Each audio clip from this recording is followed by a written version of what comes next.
Right, we're live.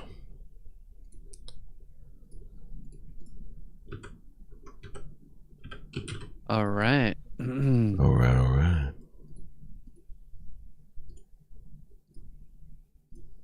Ready to get this show on the road? After I've sent out links. All right, find the beginning here.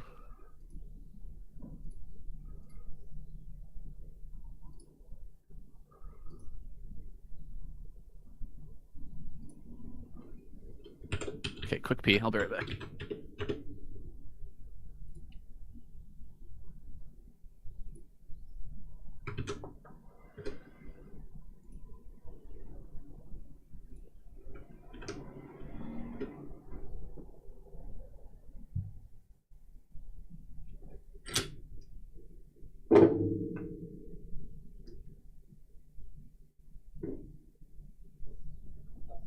Water, what do you have? Drink water. What's that? I think I definitely drink more water when we have spring water. Yeah, I think so. What good? Yes,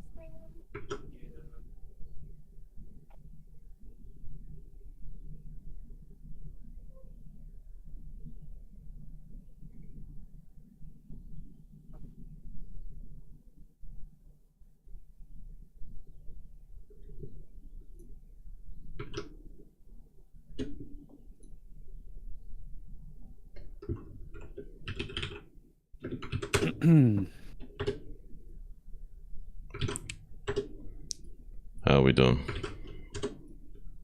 Good. Pretty much done. Maybe you need to do a sound check and stuff. Okay. Go ahead. Take your time.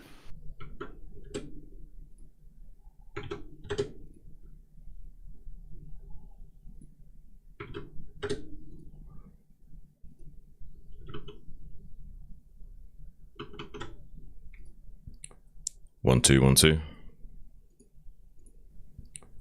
1 2 1 2. That sounds alright.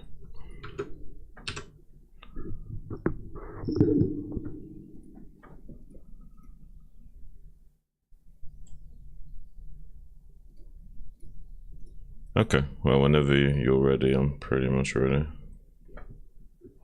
All right. Just a second here. Check one more thing. Okay. Yeah, that looks good. All right. Ready. Just say when you want me to start with Here this. we are. Okay. All right, let's restart. Yeah, I always wait for your cue to start with Dassy.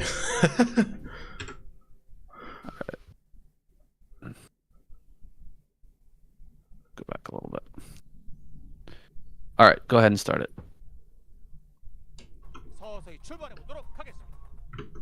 Here we go, guys. It's the semifinals with Protoss versus Zerg. We've got a hell of a lineup. So let's get started with Hero versus Best. What a first matchup, Shun.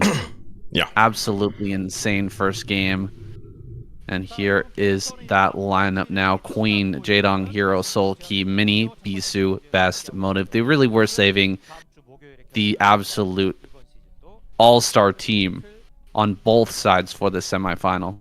Yeah, I really want to see more from Best in particular and how he's been performing in this matchup recently. Does have some very surprising comebacks in Protoss versus Zerg. Usually not the best player in this matchup, but somehow always seems to pull wins out of his pocket that we don't expect. So happy to see more from him. Against Hero, I'm not sure how this matchup's going to go. Deja Vu is definitely going to be a banger for game number 1. Oh, for sure. And couldn't have asked for a tougher opponent. Aside from Soul Key, nobody here can really hold a candle to Hero. This guy's so strong. Of course, Zero's been putting out some great games. Jaedong's been working on his play as well. But, dude, Hero's been on another level recently. He's been outperforming everybody. And he's really going to give a Solkey a run for his money this season in ASL. At least I hope so. Yeah, I'm imagining that's what will be transpiring in the ASL. I do think that Solkey will still be fairly dominant. I just don't think he's going to be at the same kind of like 100% threshold as he usually is. Nice little disguising of the timing of the scout here from Best. You see this happen a lot from Protoss players, like just seeing the creep, waiting a few seconds, and then going in with the probe. Also can kind of make it harder for the Zerg to optimize how much lava they're saving for the pool, and also disguising exactly what the opening is here by disguising when exactly that probe scout was sent out. Taking advantage of the bonus vision of that probe, a little bit longer range than these drones, and the hatchery itself. Now, this drone has done quite a good job tickling the probe here, spitting all over it, and it has thrown down a pylon here in the natural. He wants to block this, but he can't really stand and fight with the drone any longer, so he's kind of forced into making this pylon. Now, will Hero just build 6 lings, or how is he going to respond to this? There's the cancel. Hero will take his own natural rather than the third base first, and Best will be able to get his Nexus down a little bit quicker. It's usually a hedging of the bets that occurs where they make 4 lings so they can put on some pressure and do with the pylon if they let it finish, but most of the time it doesn't really pan out the way you want as like the 4 lings won't be enough to punish usually, and they will probably end up cancelling the pylon anyway, so it's kind of like a little bit of a mind game to slightly dent the economy of the Zerg by forcing an extra pair of lings early on.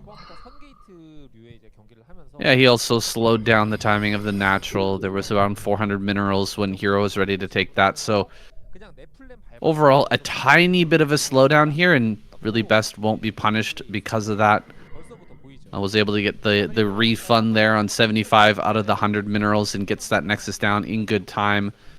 Has just the 1 cannon in his wall, and we'll have a nice tight ling wall here going forward. So things couldn't be better for Best right now. Oh, he does lose the probe, though. That is pretty important. That's actually really rough, yeah. This is right at the time where the Hydra Den would be going down, about 3 minutes 30 for a 973 bus. So not having any information on the lair starting or the Den being thrown down is, you know, not a bit of an issue. You see a ling speed actually coming out of Hero, not a fast lair timing. So he might be trying to do... Oh, there's the Hydra Den. So it's going to be ling speed into Hydra Den. Maybe he's seen, because of the cannon being up against the wall, he's going to do that version of the Hydra bus we've talked about a bit, saying where he doesn't really get range early on. He just gets a bunch of speedlings and a few speed Hydras to shoot down the first 2 cannons while the lings do the rest of the heavy lifting. That may be the case. Will Best be able to get out here on the map and scout that coming? We've got a very bare minimum number of drones on Hero's side of the map. He's going to be disguising this the best that he can. These Zealots are trying to slip out. With Ling's speed, you're certainly going to be making quite a few Lings in order to deny a scout like this. So he should be able to shut this down. Zealots are pretty slippery, though. Can he get a full surround and get rid of these before the Hydras pop out? Or will Best get that information? Here comes those Lings. He does get that pretty reasonable surround, and it looks like Best is more interested in fighting this than just running past, and so he will lose both of the Zealots just before any Hydras come out here. Another couple pairs of Lings coming forward, and this next Zealot will be forced all the way back. So far, a really good smoke screen has been thrown up by Hero, kind of deceiving Best as to what is coming next. Right, he won't actually know what's going on until these Corsairs are finally on the other side of the map. And, oh, slightly further back cannon. So I think he understands, hang on a minute, I might need to abandon this wall here. I might not be able to hang on to this. He does know the possibility of there being some Hydralisks as well as these Speedlings. Also, another forward gateway coming down. Very mini-esque, having this early second gateway to produce more Zealots is very important. A little bit worried, though, for Best. Even though he's responding kind of correctly to this, and the Corsair will see these Hydras, he still might just die. He might just die, but if he doesn't, Hero is going to be in a pretty tough position. He's not built many drones at all. He is quite all in at this point. This is not an easy transition to make for Hero after the fact. If he doesn't make this work, it's going to be a hard road ahead. So he does dive directly onto this first cannon. Looks like he's going to pick that off very quickly. Probes being pulled out and actually get right on top of a lot of these Hydras. They will be driven back for the time being. Not a single Hydra was lost during that attack so far. He's going to get on top of this wall in now. Start to pick off these buildings. But can he get in here and actually deal the critical damage that he needs to, or will he make this transition now and take that long hard road back to a normal game? No, still more Hydras popping out. Okay, a few drones do pop. You can see over here not many drones as well, but he will get an extra hatch out, and he's going to start a layer as well. So this is going to be a transition from Hero. Yeah, definitely going to be a full-on transition. He did cancel one of those cannons to optimize his defenses a little bit there, as well as double forging in the main base. So we will have a recovery from Best, but I would say this is slightly Hero favorite going forward. He's actually canceling the 5th cannon. It's a really risky play there from Best, but it will pay off. There shouldn't be any additional Hydras coming his way. This will just be a normal macro Zerg mode for the time being. And a very early robotics bay as well in the natural expansion. I wonder, are we going to be seeing Reavers this game? Reavers would be pretty crazy. Best adding this robo on so early. Generally, you don't get it out at this timing, considering the layer is late. There's a very low likelihood of any sort of lurkers coming out onto the field immediately. And so getting this out, maybe a drop. Is it going to pick up 4 zealots and drop them into the main, and then go for a full-on attack and just try to pull Hero apart that way?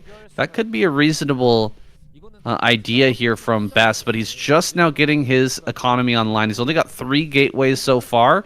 It's a pretty hefty investment to put 200 minerals into this shuttle, and of course the 200 minerals for the robotics facility as well. It may be a Dark Templar drop into the main base, assuming there's no overlords there, and use the Corsair to confirm that, and that could kill a lot of drones as well. We see a couple of spotterlings here. I think Hero knows there's a possibility of a Dark Templar drop occurring.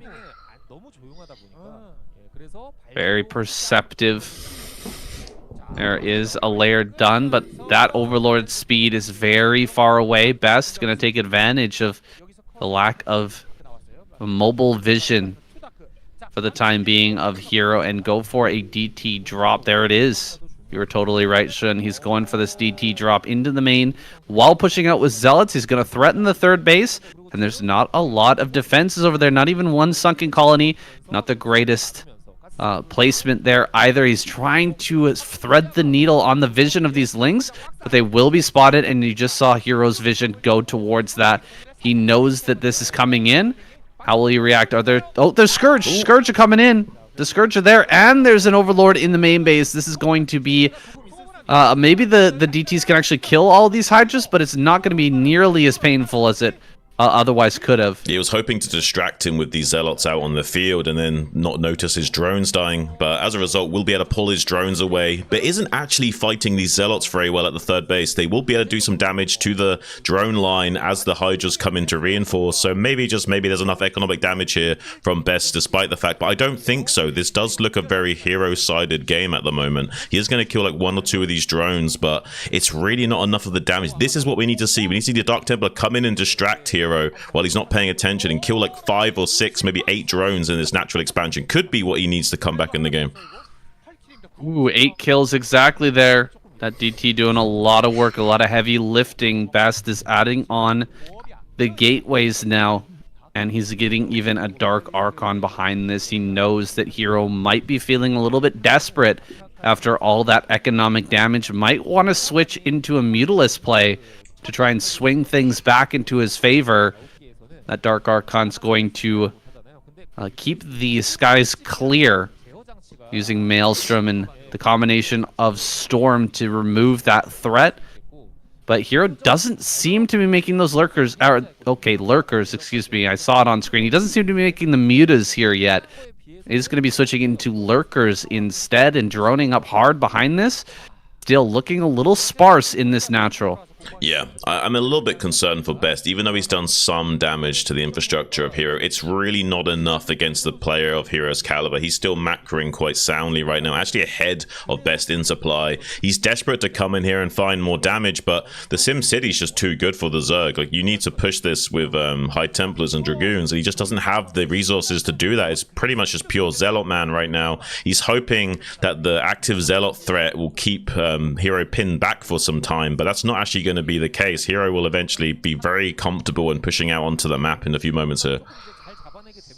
He's going to set up lurkers on that high ground outside of the natural. This is a well-known tactic, well-worn and used tactic here by the Zerg player. Just going to contain Protoss here on 3 bases, potentially.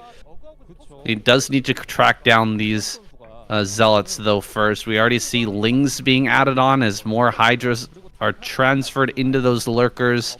It needs a little bit of extra fodder in the army to prevent the Protoss from overwhelming him, and so he's added those forces onto the front. Hero has not taken a 4th base yet, though. It's already 12 minutes in, and a 4th base is not forthcoming, whereas Best is starting to grab this 3rd.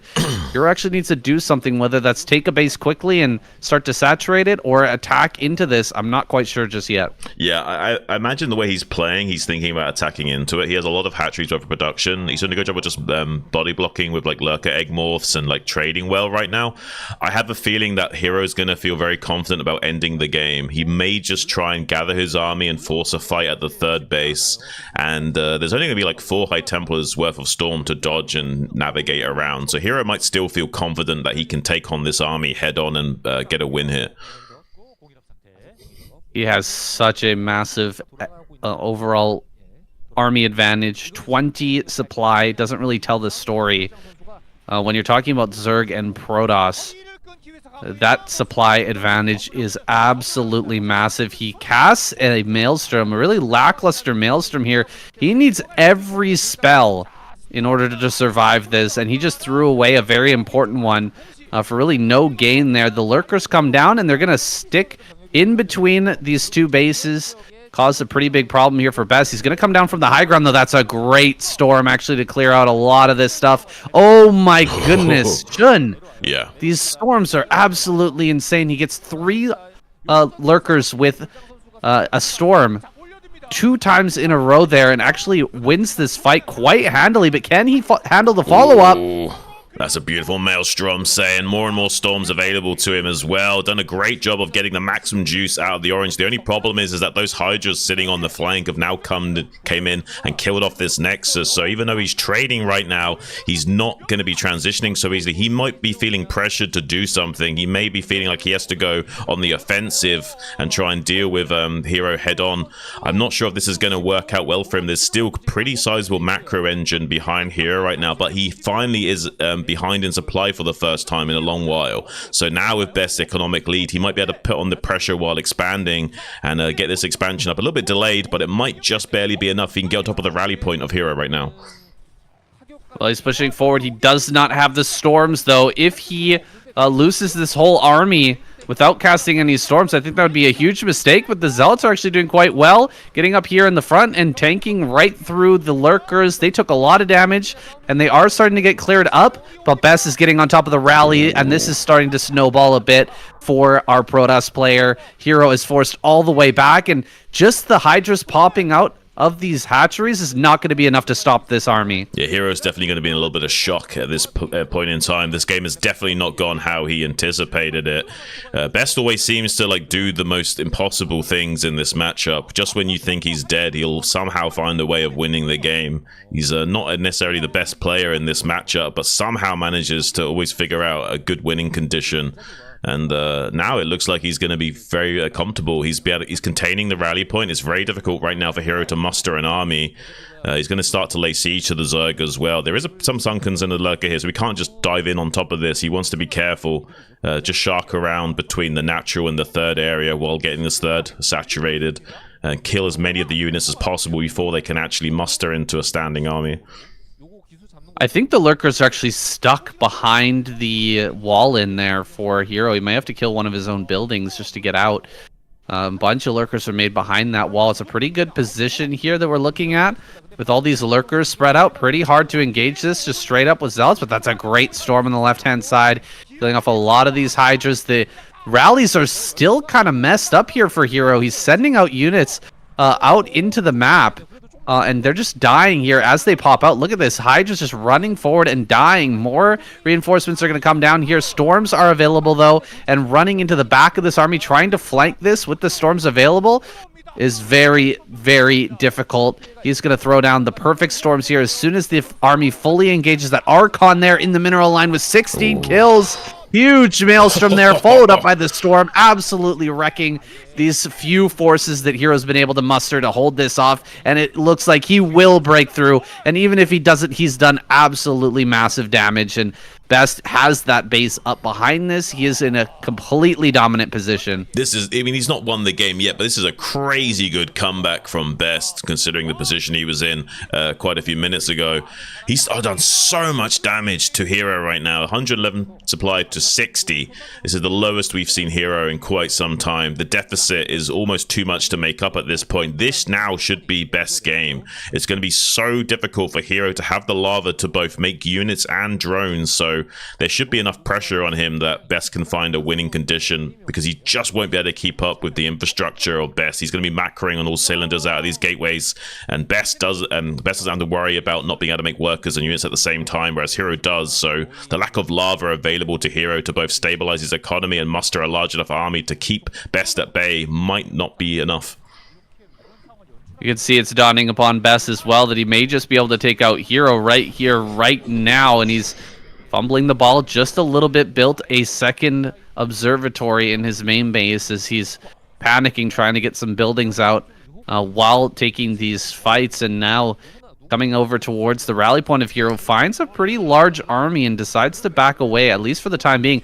Ooh, a fourth base was denied in top left as well. You can see the remnants of the hatchery over there. Didn't even see that get thrown down. It must have died very quickly. Yeah. For Hero did not respond to that being attacked and lost the hatchery. The 300 minerals going by the wayside. A lot of Templar coming out here.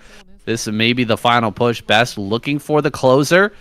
Is there a way that Hero can bring this back? Can he get the perfect engage that he needs to surround this army and then, you know, maybe get into a fourth base and expand and keep this game going? Yeah, there's only not that many Dragoons with this army, it has to be said. So with a strong enough Hydra force and good storm dodges, he can still kill this army of Best, but it might be quite difficult. Getting his Hydras and rally points stormed like that, this is looking pretty bad for Hero. He might be in a base trade scenario right now, trying to kill this third base desperately while avoiding the main standing army of Best, but he's easily going to be losing his own bases to this Protoss force. It's going to be kind of a weird scenario, but Best will be mined out in his main and natural, whereas Hero still has a little bit of residual income for a few more moments here. So maybe, just maybe, this base trade can go Hero's way, but at the very least he's going to lose all of these hatcheries at the third base location and will have to just try and turtle up his main base and natural while trying to stifle the expansion efforts of Best. I'm not sure this is going to work out for Hero long term. What a crazy play we're seeing from Hero. He took all that damage, and rather than re-drone at all, he just made units. Yeah. He has almost no drones at that third base. And he's just going to abandon the position now. He's trying to take the best possible fight that he can with this pure Hydra army over here. It's real desperation moment for a Hero who's trying to make up this deficit. Running out of that storm, he's going to take a huge stack of damage there. And the army is rotating over towards his natural. What he's hoping for is that he can hold this attack and that Best will kind of dry out, mining only on the third base long distance. He's got the big army, but he doesn't really have the economy. Can Hero weather the storm here? It's crazy, but he's going to try it. Yeah, he's also got an Overlord keeping an eye on that third base location to see if he's got enough minerals to build the Nexus. He sees there's no Nexus going down right now, so he knows the situation, but it doesn't matter. There's just so much Storm and Dragoons available to Best. I do think he's going to be able to bust through here. There's just too much utility available to this Protoss force. He will be able to break through and get on top top of Hero and get the job done. It's crazy what we see in games where best is taking place, especially the PvZs. You never quite know what you're going to get with this guy. It's an absolute amazing comeback from him. Hero was in a very dominant commanding position for a very long time. Somehow was able to flip the script on him, though. GG finally called. Wow, Sam, we're going to have a crazy semi-finals on our hands. 데자뷰라는 맵까지 어떻게 보면 또 지우면서 승리를 챙겼기 때문에 사실 오늘 나오는 맵 6개 중에 사실 우사기. 가장 안 좋은 맵이에요. 네, 그럼에도 그 맵을 Oh my gosh. One bad fight. One. 지금 도재욱 선수가 Oh, 제 몫을 해냈다고 지금 봐도 과언이 아닙니다. just a good visualization of all my problems with the matchup. Oh man, Yeah. that's wild. 그게 큰 거예요. You can do really well for so long and then one bad fight and it all just falls apart. It wasn't even that crazy bad, was it? It was just the 2 storms on 3 hydras a pop, or three lurkers a pop, and he lost that army. A bit ill-advised coming down that ramp, man. Should have stayed a little bit further back. Oh, so rough. All right, go. 김명훈 선수가 54%, 이재동 선수가 54%, 조일자 55%, 54, 55 왔다 갔다 하는데 김민철만 62%. 엄청난 성적인 거예요. 사실 Wow, bringing out the big guns. Right after Hero gets taken down, Best gets a match versus Soulkey. Back-to-back, really I would say, the best and the second best Zerg players in the world back-to-back. Pretty wild for Best to try and take this on. Yeah. Yeah, I mean, if he somehow does it, it's going to be crazy. I want to be doing mental backflips off the wall with how impressed I would be by Best. He's not the strongest in this matchup, but he does somehow find some crazy win conditions and always has one of the most highest comeback potentials out of all the Protoss players in this matchup, I would say, despite not being the strongest.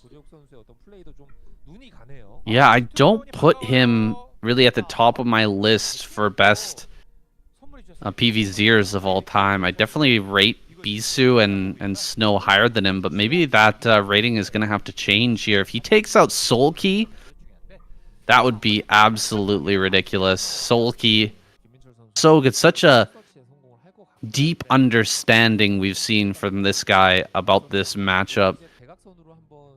He absolutely destroyed Snow in the previous semifinals of ASL in when it was called the Soup Star League, the SSL. Yeah.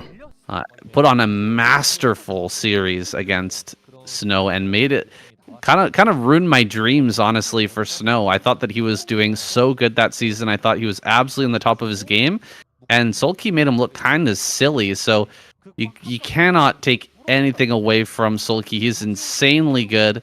It would be absolutely ridiculous, asinine to bet against this guy. But we'll see what Best has in store here. He's going to open up with a gateway first. After taking down Hero, he's going to start to put on the pressure to this next Zerg player. And playing games with Soulkey's Lings, man, that's some confidence right there displayed by Best. Yeah, going gateway first against Soulkey really does indicate confidence, it has to be said. It's just a much harder line of decision making to go down. There's so many things that can go wrong, so many more things you have to worry about. This can happen as well, where you do some miss micro and suddenly your Zealot is losing to the Lings at the start. And if you get on the back foot early on, you're in big trouble. They can just flood Lings and overwhelm you. So there's a lot of things that can go wrong for Best here. So it does indicate that he's feeling very confident right now, going for a gateway first against a caliber of player like Soulkey, who's going to try and thread the needle with some of these Zerglings. But Best has got the correct response of just having a Zealot and Probe on the ramp, and nothing should crazy happen. Yeah, nothing crazy should happen here. Oh, it was the low HP Zealot, That's a though. mistake. Hold on. That's a mistake. He put the low HP Zealot back there. He wanted to have his best foot forward with those Zealots going across the map. Wanted to send the strongest ones out here, and Soulkey identifies it. He sends in these Lings, and now he's got 2 in the main. Best is going to put on a lot of pressure here, though. He's got the probe in there. He saw exactly what the follow-up is, and he's going to start to hit this hatchery and force a response out of Solkey. It's so tough to say that Best will be able to actually hold this off without taking any damage, though. Solkey is so good at dealing with these crazy multitasking situations. Yeah. He's not going to miss a beat here. Yeah, this is the problem, is can Best keep up with the task switching? You see he's not feeling confident about it. He wants to just tuck his Zealots behind the minerals here and be done with it. Wants to come out and poke at this hatchery if he can, but he doesn't want to worry about keeping an eye on those Zealots while he's microing against the Lings at his main base, who has already lost a few probes to those first two Lings, and now he's coming down into natural expansion to flood Lings like we were talking about earlier. This can go out of hand very quickly if you don't navigate this perfectly, and now Best is at risk of, oh no, the Zealots get stuck a little bit, can't get back to the hole of the gateway and cliff, and a lot more damage was done to that Zealot, and now Solkey will easily be able to start breaking through this wall with how much damage the Zealots have taken. This is a little bit worrisome here for Best. He's going to get overrun soon if he's not careful. Yeah, he's very close to getting overrun here. Another Zealot pops out at the perfect moment, though. That's the saving grace, potentially. He's got to keep this cannon alive. He gets surrounded on this extra Zealot that just popped out. Great surround with the probes, though. Oh my god, the surround with the probes is absolutely insane. Dealing so much damage to these Lings, and you think he kills the Lings as the cannon finishes. No way! Wait! He's got to kill the hatch! Are you kidding me? Kill the hatchery? No way. Best not going to let that live, is he? He might now. There's enough Zerglings, I think, coming that he might just barely let this hatchery live. That's a huge blunder by Best not to finish that hatchery off, because I actually think if he kills that hatchery, like, there's a lot of issues with Solkey recovering from not doing enough damage to Best, but as it stands, like, Solkey can macro up and play a normal game now. I think if he had killed that hatchery, like, Solkey can't really recover in quite the same way, and he'll feel much more pressured to, like, go for like a 2-base all-in, trying to kill him with Muta Scourge. And now he doesn't have to worry about that. Yeah, he doesn't have to, and he can try to kill this gateway. Can he actually get the gateway? Oh my gosh, we've got some lag here in the studio. I'm not sure what that was. I don't think that was on my end. Might be something to do with the video, guys. Yeah. Taking some damage on the gateway. It's really nice if you can kill that off. Then you don't have to worry about more Zealots coming at you for a little while. But he wasn't able to get it, and he doesn't want to throw away all his Lings just to get that kill. I mean, that's kind of crazy that Best didn't finish that hatchery off, in my opinion, but it is what it is. Has another 2 Zealots coming out. There's only 4 Zerglings there, so if he doesn't make any additional ones, he might be able to get in there, kill the Zerglings, and then kill the hatchery still. But it'll be a little bit tougher to do that now that the HP has recovered a little bit. There are some Lings to buffer already, so maybe still not going to be killing this. But if he does somehow get in here and kill this hatchery, it's going to be huge. Oh my gosh, are you kidding me? He's going to go right after it. Oh, the Lings are going to get targeted down here. The drones come off the line to try and help. They're just not good enough, though. Can he target down that hatchery? Some more Lings come up here. The eggs are kind of blocking on the bottom side. Can he actually slip by? Another Zealot comes in. He's trying to target as best he can. 89 HP, 75 HP. Another Zealot comes up. That will definitely be able to finish it off. This hatchery is going down, and he finishes it. Huge kill here for Best. Wow, that's a big pickup. Now Solkey's going to feel a lot more pressure. Does catch the first Corsair with a pair of Scourge, though. Might be feeling even more like a good idea just to get in there with some 2-base all-in. Even a Hydra Den on the way right now, so he could also make Hydras. He doesn't have to make Mutalisk Scourge if he doesn't want to. Could just use these Lings to bust up the wall while the Hydras come in to finish the job. We'll have some macro hatch. We'll have 4 hatchery worth of production soon once he gets that 3rd base up again. Oh, he actually gets in with the Zerglings. That's actually kind of crazy that he actually managed to slip by with the Zerglings there, not a full block. If he kills the cannon in the main base, this is going to be way harder to defend against the Mutalisks here. He has to keep pulling these probes until this cannon finishes and not let the Lings get anywhere near that. Very important. He lets that cannon finish, and now these Lings will end up getting cleaned here. All he can do is hit the pylon. That's the only available structure to attack that's out of range of the cannons. Oh my gosh, he keeps one of these Zealots alive. I thought he was going to save both of them for a moment. Hydras are being made now, and Solkey's backed into a pretty difficult corner. Can he make the comeback in this game. Find a way to bust open Best before he really gets online. He's going to send those Hydras across the map now and see what he can do. Maybe he can at least kill the wall. Yeah, he should be able to at least kill this wall here. Best will probably have to give that up. It will also allow him to kill this cybernetics core, which will slow down maybe the tech timings. I'm not sure if Best has actually started his Templar Archives yet, so hopefully he can start that before the core actually dies. That'd be a little bit weird if he gets into that situation. Maybe though, Sulky might just be able to kill Best here. Like if he doesn't scout the fact that there's these Hydras out on the map, then he's in trouble. And I don't think they're actually going to fly to the path of the Hydras. Oh, he just barely sees a couple of them making their way. Now hopefully he starts throwing down crazy amounts of cannons because he's going to need them. He's going to need at least 5 here. Yeah, he needs those cannons and he needs to buy time. He's going to have to pull probes here, almost certainly.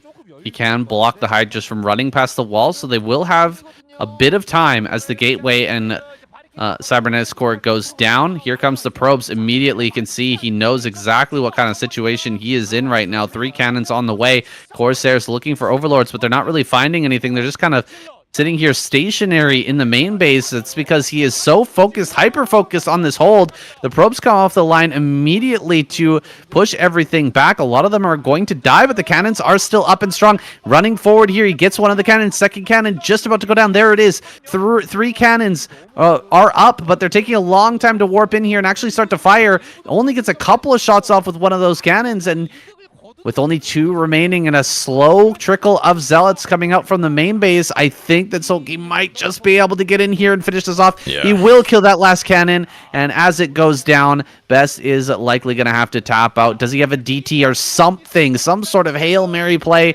as he's going after these Overlords? Maybe that can save him, but with Overlord speed done, oh my gosh, this DT comes out at the perfect time, just barely holding on for the moment, but there's another Overlord, Overlord, and these Corsairs can't really dive. Yeah, this is really rough for Best right now. I don't think he's going to be able to hang on. I think there's just barely enough Overlords making their way downtown to finish the job. That pylon was not finished warping in, so 2 of the cannons weren't shooting, and there wasn't enough DPS to keep the Hydras at bay. He's desperately pulling some probes to help this DT fight right now. Can't quite finish off that Overlord, though, so the DT will go down. There's a couple more cannons warping in now. I don't think this is going to be enough to keep these Hydras at bay. He's still screening the Hydras desperately, but losing this many probes does give Sulky transition potential as well. So even if he does somehow defend this, he's lost too many probes. He has to tap out. GG finally called. A very well executed attack from Sulky though.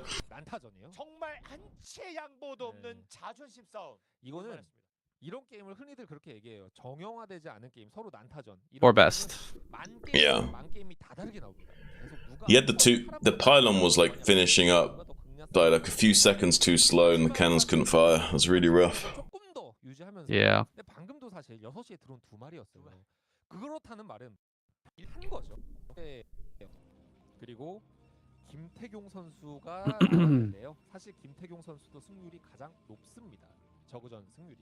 An unfortunate end to that last game. Best just couldn't quite cut it against the strongest Zerg in the world. Does Bisu have what it takes? He is next to hit the stage. Consummate PvZ specialist. We've watched this guy for years hone his style and perfect it. I hope it's sharpened up and ready for Sulky, because he is so sharp when it comes to these Hydralist timings, and even though his Ling attack didn't work and he lost his third base, still managed to find a way against Best. Yeah, he's one of the best in the business at playing from weird spots or when he's behind or something. He just seems so comfortable at doing it. I mean, we do see a similar trait in that of Hero and Action a little bit, but Sulky's on a different league in terms of being able to play from the bad spots or from behind. He's gotten so good at it. I think he's been so comfortable with his macro ability that he wanted to just, you know, get into a position where he could go for the safe opening in matchups, and even if he's going to be behind the economic curve because he's playing safe, it won't matter in the long run. And here, though, we see an absolute opposite of that approach. He's actually getting an 11 hatch. You usually only go for 11 hatch when you feel like you need a bit of economic boost to get one over your opponent, or you feel like they're going to Nexus first and you can't punish it or something. Usually you don't see 11 hatch that often these days, because most players are just, so confident in their ability that they'll just throw down that safe overpull and not worry about, 2 proxy gates or anything like that. Yeah, it seems like a bit of a gamble, right? If Right. Bisu gets in there, oh gosh, he's gonna try and fake this, fake a cannon rush there. Yeah. It's kind of cute. He's trying to get more response out of Sulky. It's not a great position that he finds himself in. Had he scouted correctly, it's a 50-50 chance. If Bisu scouts correctly, then he will be able to block the hatchery. He goes into the main, he sees that there's no spawning pool, and he can immediately throw down a Nexus for himself. He can go Nexus first. With no spawning pool on the way, he can force the drone over to the third base and be very, very annoying. And just get that later forge. But now, as it stands, he's got his forge down. He gets his Nexus afterwards. It's the best he can do to kind of make up for the situation, but he's not going to be able to force a big response out of Sulky to try and block a cannon rush or anything like that. He just... bare minimum response here. He's not really that worried about it. Yeah, this is about as good as things could have gotten for Sulky, honestly. Like, he's taken almost no damage. It's such when you go for 11 hatch that even just losing a single drone to a Zealot pressure gateway first makes it so that you would have been better off going overpull. So it's only a tiny advantage you get from going 11 hatch to begin with. But if you do somehow defend it and don't worry about taking any damage, then obviously having an extra drone or 2 at the start actually does really have some compound interest value going forward. So suddenly your economy just explodes because that extra drone or 2 kind of makes you kind of go gangbusters in that early mid game for how much you're able to produce. Sulky is up to his old tricks again, Shun. Yep, he canceled his lair. Went for a Ling speed, and he's going to throw down a Hydralisk Den. So he really wants to hide what he's doing here against Bisu, and he's only built 2 Lings to deny the probe. Oh my gosh, okay. No way. He's not going to get in there? What? Bisu, hello? That is weird to me. Like, that is strange. Like, Bisu could have potentially gotten in there with a scouting probe and ended up losing it for free. That's not supposed to happen. Maybe Bisu was just distracted with his macro beats back at home, trying to make sure his tech timings were solid. But as a result, now he's not going to be getting critical information that he needs. It's possible he misclicked one of his keys, right? Like, maybe he had the probe on a hotkey, and he thought he clicked the hotkey and then clicked the mineral patch back at home, but as he was macroing, but he just misclicked. Didn't click the right hotkey, and now he's out of vision. He's got no idea what's coming, and Sulky is going to have a very powerful timing attack with Ling speed and a lot of Hydras coming his way very soon. He's even got these Lings out here on the map checking for the Zealot, and he finds it, moving this direction. Oh, he did lose the Overlord, though. That's a pretty good snipe, building the Dragoon there to kill the Overlord. Yeah. That actually is a little bit problematic for Sulky. I don't think he'll have an Overlord finishing for at least a few seconds, so it'll be another like 5-10 seconds until he can actually produce anything. And that might be enough of a tempo swing to take the wind out of the sails of this Hydralisk force and give a few extra precious seconds to Bisu to set up his own cannons back at home. He should be starting to figure out something weird is happening in a few moments here. We see the extra cannons being warped in now by Bisu. He definitely sniffed something out.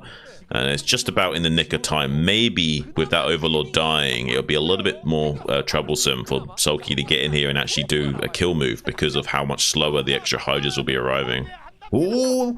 Ooh, the Lings are just going to run by, jump right on top of the cannon. This is not how you want to hold this. No. Allowing the Lings to get on top of this is brutal. Now the probes are going to have to be pulled. The Hydras are getting surrounded here with Zealots at the backside, but the cannon falls. He's got nothing here in the wall. He does still have 3 Zealots, so he can start to push things back. 1 cannon does finish, but this is getting really scary for Bisu.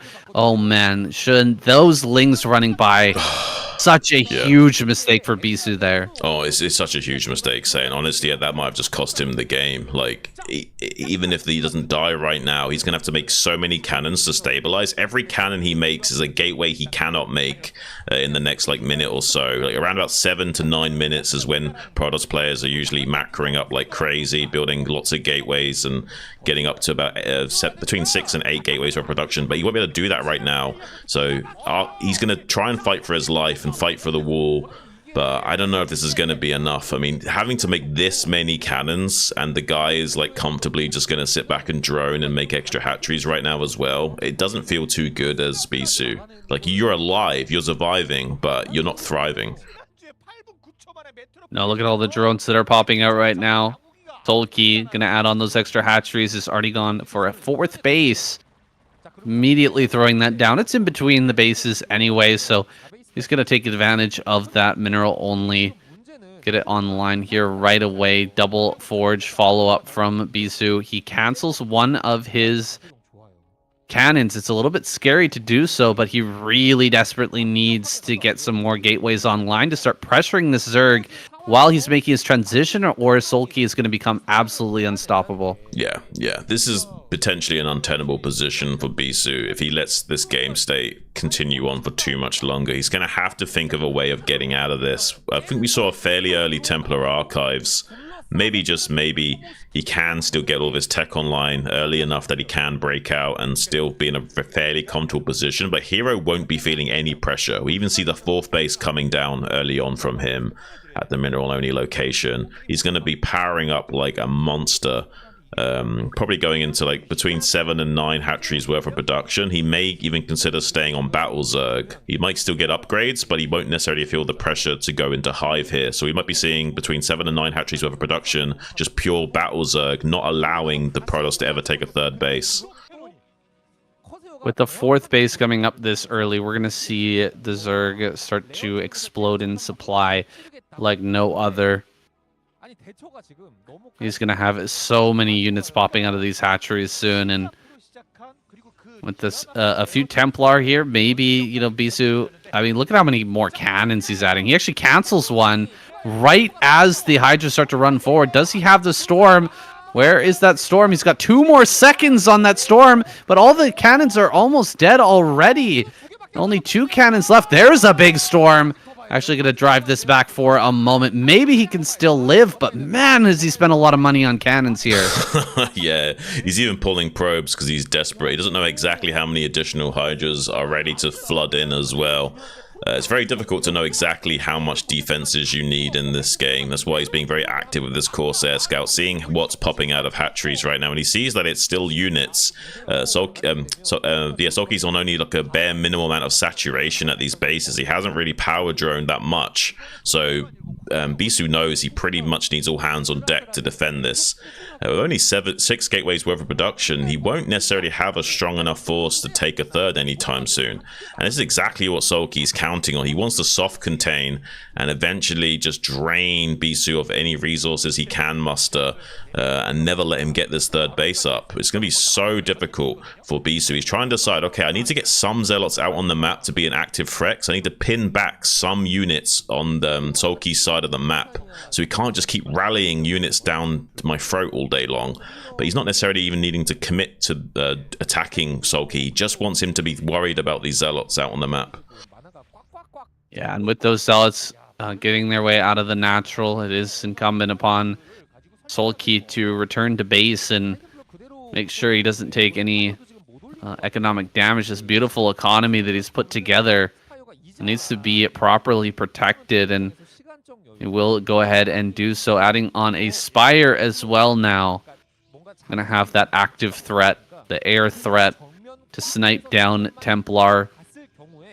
And I don't see any hint of a transition into Dark Archon or more Corsairs being made. So Bisu might fall victim to that. We may end up seeing him stay on Battle Zerg and just look for those snipes and overwhelming with Hydras. He's really going to have the numbers to make it happen. He just needs those snipes to really help him deal with the Templar Storm. And Actually, he makes lurkers here. Oh, all right, already going to start some lurkers in the natural. That's interesting. Sulky not opting for the Mutalisk transition, at least not yet. Generally speaking, though, when you start to make those lurkers, you're just not going to have the money to do both here, especially not on only 3 gases. Yeah, well, he can still play Battle Zerg mode and just try and flood him with so many lurkers that there's just not enough storms to kill everything. And eventually we'll be able to set up a contain as a result of having lurkers early on here. This could be worrisome for Bisu. He has got the 3rd gas base taken though, so he's still like got a lot of a fighting chance here. Like just because he's contained, it's not that big of a deal because he's already got this 3rd base set up, so, and a 3rd gas at that. So Bisu's actually okay right now, but there's still a little bit of problems. Like this could spiral out of control if he's not careful. He's trying to shark around with his observers to see if there's a good time to bust out. It would have been a good time to bust out, so he actually unpacks and runs back to base, does Sulky, knowing that there should be enough resources and tools available to Bisu to smash that contain. And with the 3rd base already taken, it's not really a good idea anyway. So we probably will be seeing a full transition now from Sulky with Hive on the way and abandoning the idea of a Battle Zerg at all. Sulky is so smart, man. Go back and watch this replay, guys, and take a look at the timing of his earlier attacks. Like, the way that he came in with his Hydras early to break down the natural, and then how he came in right before Templar and Storm were done. I'm talking, 5 to 10 seconds before, managing to almost break through. Like, this guy's timings are absolutely impeccable. He knows exactly what the Protoss can have at any given moment. He knew that there was going to be enough for BC to break out there, and he just says, okay, fine, I'm just going to unburrow and back up. I at least forced you to not transfer probes for a little bit.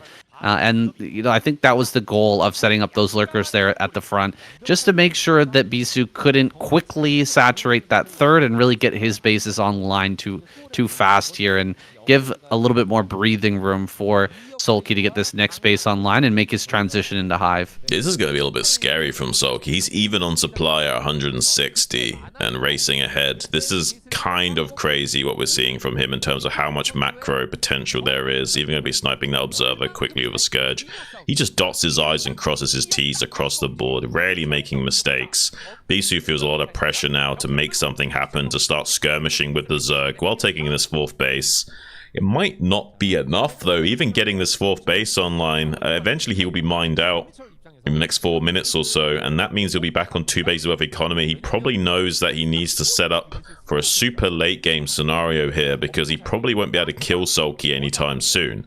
So I'm wondering about where he wants to expand to next, because he'll either have to take 6 o'clock or try and push vertically and take this top right pocket, which I don't think he will be able to take. So I'm wondering, is he probably will have to be taking 6 o'clock here. Well, he has another 2 to 3 minutes to maybe get a push going. That Defiler's Mound is on the way, and once the Defilers are out with the Dark Swarm, this primarily Dragoon-centric army is just not going to cut it any longer. You can see how many have been added on here. This is a great army for sieging a position, but once those dark swarms are out, it's going to be so hard to bust through anywhere, absolutely anywhere. It's going to be kind of a useless army at that point. So he thinks about pushing over here onto the center left high ground. This is just one of the bases that Sulky's taking right now. He's double expanded in the center left and the top center, so that at least one of these bases will go up, and he'll eventually get that 4th gas online. Yeah, this is kind of an interesting game we've got on our hands, Sam. This might be a very long game if Bisu can, like, weather the storms. Usually it'd be him that's the storm that needs to be weathered, but in this case, Sulky is almost maxed out in a Zerg versus Protoss. This is a situation where it can be very dire for the Protoss player if he's not extremely careful. He can still turn this into a slugfest and just, like, very slowly split the map in half, get Reavers at every single base, and eventually you might be able to stabilize the game state to being more 50% win rate again. But at the moment, it's Sulky's game. It's about 60 to 70% win rate for Sulky at the bare minimum right now. And Bisu knows that. He's trying to skirmish and force the issue, but meanwhile he's getting counterattacked at the mineral only as well. Sulky's got so many units available to him. He just needs to leverage them correctly and get as much value out of them. He will be losing this base at the 9 o'clock, but maybe can get this mineral only as compensation and reduce the potential income of Bisu quite significantly. He's getting good rounds on these high templates and killing a lot of the units of Bisu in reserve. He's now actually ahead in supply after those trades occurred. So Sulky's doing a great job of leveraging his army so far. Not getting the greatest trades here. Bisu is having a hard time landing those storms as the army came in. It looked like he was surprised that a counterattack was coming. It was so swift. Oh my gosh, he's going to get all the observers here too. Are you kidding me?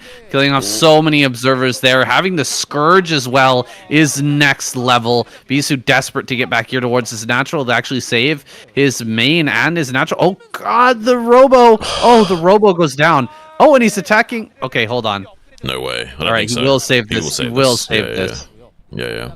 It's kind of crazy though. He actually did have one single observer left alive. Luckily he got the speed upgrade obviously, so just barely kept the other observer alive. If he had lost that observer and the Robo dies, maybe he's just in an absolute nightmare position. Does still have this one precious observer he needs to protect though. Defiler now in position as well. That's under storm though, so it will go down after casting its Dark Swarms.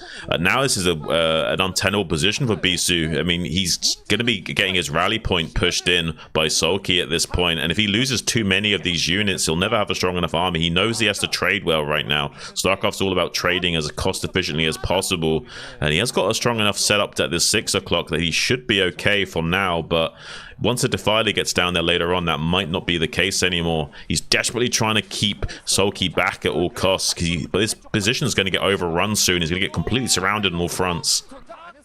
Oh my goodness, he pushes down here onto the low ground right as Sulky comes around to the back. This is the ultimate surround. He's trapped all these Dragoons down here on the low ground and completely annihilated this army. Exactly what you were talking about. That couldn't happen for Bisu if he wanted to win this game has just come to pass. He's lost all of the complexity out of that force, all the Dragoons, all the Templar. That last Archon goes down. It's just pure Zealots here holding the line as Lurkers and Lings sally forth, just breaking through this position. Oh my god, these two Templars so desperately needed. Their storms will not be cast, and GG is called. Sulky crushes through that natural with a very swift counterattack. That's why he's the best in the world. That's why the players line up to learn from this guy, and the fans just love to watch him. He is so powerful in his current form. You love to see it, dude. He is looking fantastic going into this season of ASL. Yeah, by the way, you crossed off Bisu instead of Best, so make sure you cross off Best now. Oh. You preempted Bisu getting smashed. Oops. 그러니까 처음에 막 히드라도 많이 뽑았고 저글링도 많이 뽑고 그런데 이렇게 시간만 좀 주니까 조금 주니까 거를 틈만 I think the more slender lines are better as well. The red lines being a couple of pixels thinner are better. Okay. 오늘 말리기가 사실 쉽지 않아 보이거든요. 그러니까 지금 말리지 않아요. 예, 이거 원선재 선수가 좀 사고를 쳐서 My goodness. 사고 여기서 Alright, let's watch this. 말라는 법은 없기 때문에 여기서 사고 치면 2대2 균형 맞추는 거거든요. My goodness, Motive is coming out next. If Best and Bisu couldn't stand up to this guy, what chance does Motive have? Well, maybe there's a strategy that this Protoss lineup has cooked up that Motive can pull out here and try to take a win, but you gotta imagine the chances here and the confidence of Motive is probably at an all-time low. Yeah, I mean, the visualization I had was of like Mini and Motive standing side by side and Mini reaching over and shoving Motive forward like you play against him.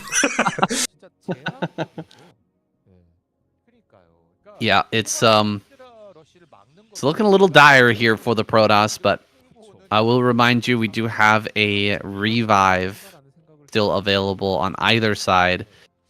One player can be brought back from the dead, from the bench, to continue and try to bring back their squad in a lost match. So let's see who ends up getting revived for Protoss.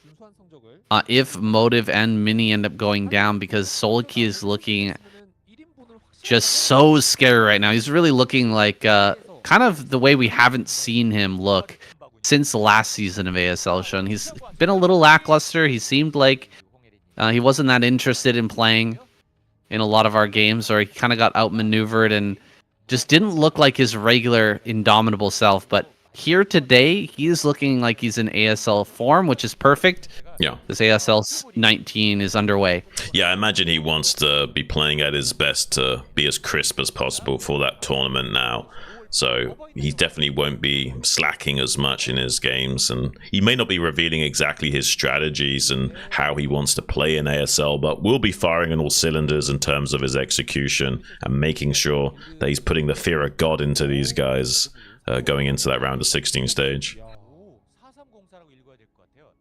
Yeah, these Zerg players are taking notes. The Protoss trembling in their boots as Solki steps into his own, takes his rightful place at the top. The Zealot here going to be controlled nicely. These Lings are just a little bit faster, and so they get to choose the moment of the engagement, never taking it too early, waiting for reinforcements to absolutely ensure that they wreck the Zealot. And so Motive making the right choice, just going to back up for now. He needs at least a couple of Zealots in this natural. Oh, and he loses the probe as well. That's a little bit rough. The multitasking, as always, really going in the favor of Solki so far, and he's just keeping him busy while he gets into his build and either makes more Lings or makes some drones. Wow, he does get into the main. Wow. Yeah, he could be making drones behind this, could be making Lings. Motive just doesn't know, so he has to respond. He has to prepare for the worst, for more Lings coming across the map. And dude, things have already started to go bad. If there were more Lings being made behind this, it would be really rough here for Motive. Oh, he's going to get a potential surround on that Zealot as well. Does micro it back, and 5 Lings now in the main base. This is going to get a little bit out of hand. He has to do good probe pulls here, but every time he pulls those probes, it's lost mining time. So even if he doesn't actually lose the probes, just forcing them to drill a little bit will be, doing a probe's worth of damage in terms of lack of mining here. So he really needs to box in these Lings and make sure they don't get too much damage done in the mineral lines while he's getting everything online. I don't even know if he's going to be able to handle the task switching of Solki, because he's got to deal with this while Solki's macroing very efficiently back at home still. This is like when Jaedong used to get into your main base with Zerglings back in the day. You just felt like it was so hopeless. Like, not only is he going to kill so many probes and make you lose so much mining time, but he's still going to be hitting his beats back at home. So the macro will be strong back at home, and he'll be making your macro weak simultaneously. It just doesn't feel good. So far, Motive doing a really good job. Now that Ling speed is done, he should definitely lose some probes, but he's handling himself very well, composing staying poised as these Lings keep diving in over and over again. He should be building a cannon here soon. It's got to protect the gateway. Okay, there's the first probe kill. Got to protect the Stargate here as the Spire comes out from Soulkid. Indeed, it is going to be that Spire play. Yeah.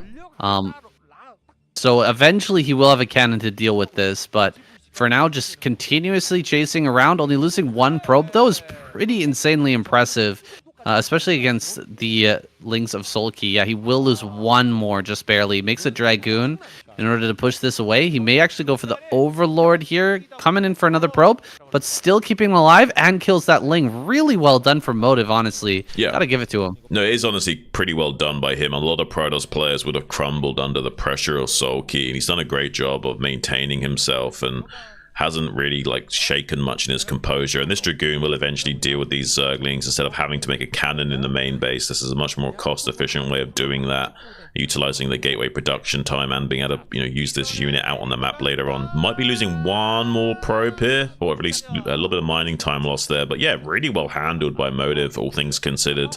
A lot of players would have just felt so frustrated. Oh, that's a lot of damage though, taking 2 extra probe kills there. He is finally moving out onto the map with his own Zealots Zealots, though. Maybe Sulky has a lackluster response to that, being distracted too much by his own Ling damage. He does get another... That's a lot of damage, saying he killed another 2 probes there. That's like a total of like 7 or so probes and some lost mining time overall for those Lings getting in. That's quite significant damage as the game has gone on, but maybe it's not critical damage. Maybe somehow Motive can weather this, but I don't know. Motive dribbled the ball all the way down the court and just missed the layup there at the end, losing a bunch of probes there in the main after handling it so well until he had the tools online. Now that the tools are here, Sulky throws his Lings in and gets the kills that he desired, that he was looking for that entire time. Oh man, it's really a heartbreaker there for Motive. Falling a little bit more behind, slowly but surely. Sulky is putting together an awesome game here. He's got the 6-hatch Hydra production ready to roll. There's the Hydralisk Den coming down now, and Motive is finally stabilized here. Finally has all the tools. He's even built the cannon there in the main. Mutas are going to come out to just deflect this Zealot attack. And Sulky is just navigating this brilliantly, handling everything and just putting on a ton of pressure to Motive. The younger, the less developed and the less accomplished player is really being handled pretty... Like, this is brutal, dude. Yeah. He's going to come forward. There's nothing you can do. Yeah. There's nothing you can do with this army. Yeah, there's not even any Zealot speed, so like he can't even get away from the Mutalisk. He's going to kill most of these for free. There are some Corsairs that can shark around and help out, but with the screening of the Scourge, you still can't really do anything to help these units. They're just going to die. It's really doesn't feel good as Motive here, losing all of that for free. He want maybe get one of the Zealots to safety, and that's about it. I'm going to take one last pot shot there, bringing that Zealot down in that HP just a little bit. But yeah, what an awful trade for Motive. So unfortunate. And, man, it's really hard to find a way into a game like this against a player the caliber of Sulky. We'll hold out hope, but we won't sugarcoat it. Well, maybe you can sugarcoat it for me, Shin. What's Motive's win condition here? Like a jet engine falls on Sulky's house, or the internet cables in the ocean get cut by Russia or something. But even then, the win would go to him based on default, because it wouldn't be a draw game. It'd be like too easily noticeable Sulky-sided. So, yeah, short of Sulky having a heart attack, I don't think he can win this. The internet in Korea gets cut off by Russia. That would be interesting. I mean, can't imagine the geopolitical situation. Oh, God. Templar in the main goes down as well. Oh, Sulky's just... Let's just make this a Sulky appreciation compilation here. He's going to go ahead and get a 4th base online here pretty soon. It is already 20 supply ahead, and the Hydras are going to start pumping out here shortly. His drone count absolutely insane, and his understanding of the game is kind of unmatched. This is the Sulky we're looking forward to. Like, we've been watching KCM Sulky kind of falter and fall apart over and over and over again, but here he is. He's back. Yeah, he's back. He's back, and it just shows how much he's leagues above some of these other guys. Like, there's just barely enough to handle a Muta Scourge threat, and now we got a massive wave of Hydras that are going to be coming in here. He doesn't even need to kill these Corsairs with Scourges. What's crazy? Like, he's about to kill him with Hydras only. This is almost like just like a making Motive feel better about himself moment, because with only 2 cannons and 1 storm, you're just not going to hold off these Hydralisks. If he storm dodges even a little bit, the game is over, I think. Yeah, there's that first storm. It was a very good one. Did a lot of damage there. Has another few seconds here before the second storm comes out, but the macro is not faltering. He is just going to flood these Hydras in the front, kill these Templar, kill this wall. The cannons will go down. One more storm is going to be available here shortly, I believe, but even with that extra storm, it's not going to be enough. Motive falling apart. After, performing relatively well, honestly, I gotta hand it to Motive. He did a pretty decent job. It's hard to defend. Lings coming up the ramp on the space tile set. That's such a wide ramp. Sulky slips by. and he handled it very, very well right up until the end. And then, really, I mean, Sulky just handled it better. He just hit the beats that Motive was lacking, and even though it didn't seem to do that much damage, maybe it, delayed things slightly. It threw his timings off. It slowed down his mining time enough where Sulky just gets edge after edge and takes it home. Great display there of prowess by Sulky, our last Protoss player remaining. Mini is coming up next. Imagine being Mini right now.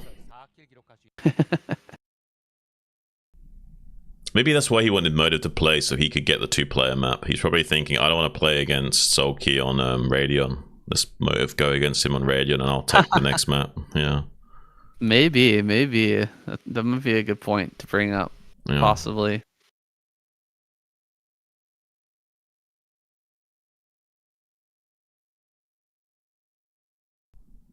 I'm ready if you are. Let's do it. 진짜 지금부터는 김민철 선수의 올킬의 추이를 좀 지켜봐야 하는 입장이 됐고요. Here he is, the man of the hour, Sulky in the bottom left-hand corner. His opponent, Mini. This guy. I mean, there's got to be some thoughts going through his head right now. How do I take down Sulky here, and what does it mean if he just rips through the entire Protoss squad and takes the all-kill so handily? Really didn't seem that scared in any of these games. Yeah. I mean, we were just speculating off air about maybe Mini wanted to play on this map against Sulky and didn't want to risk playing him on Radion.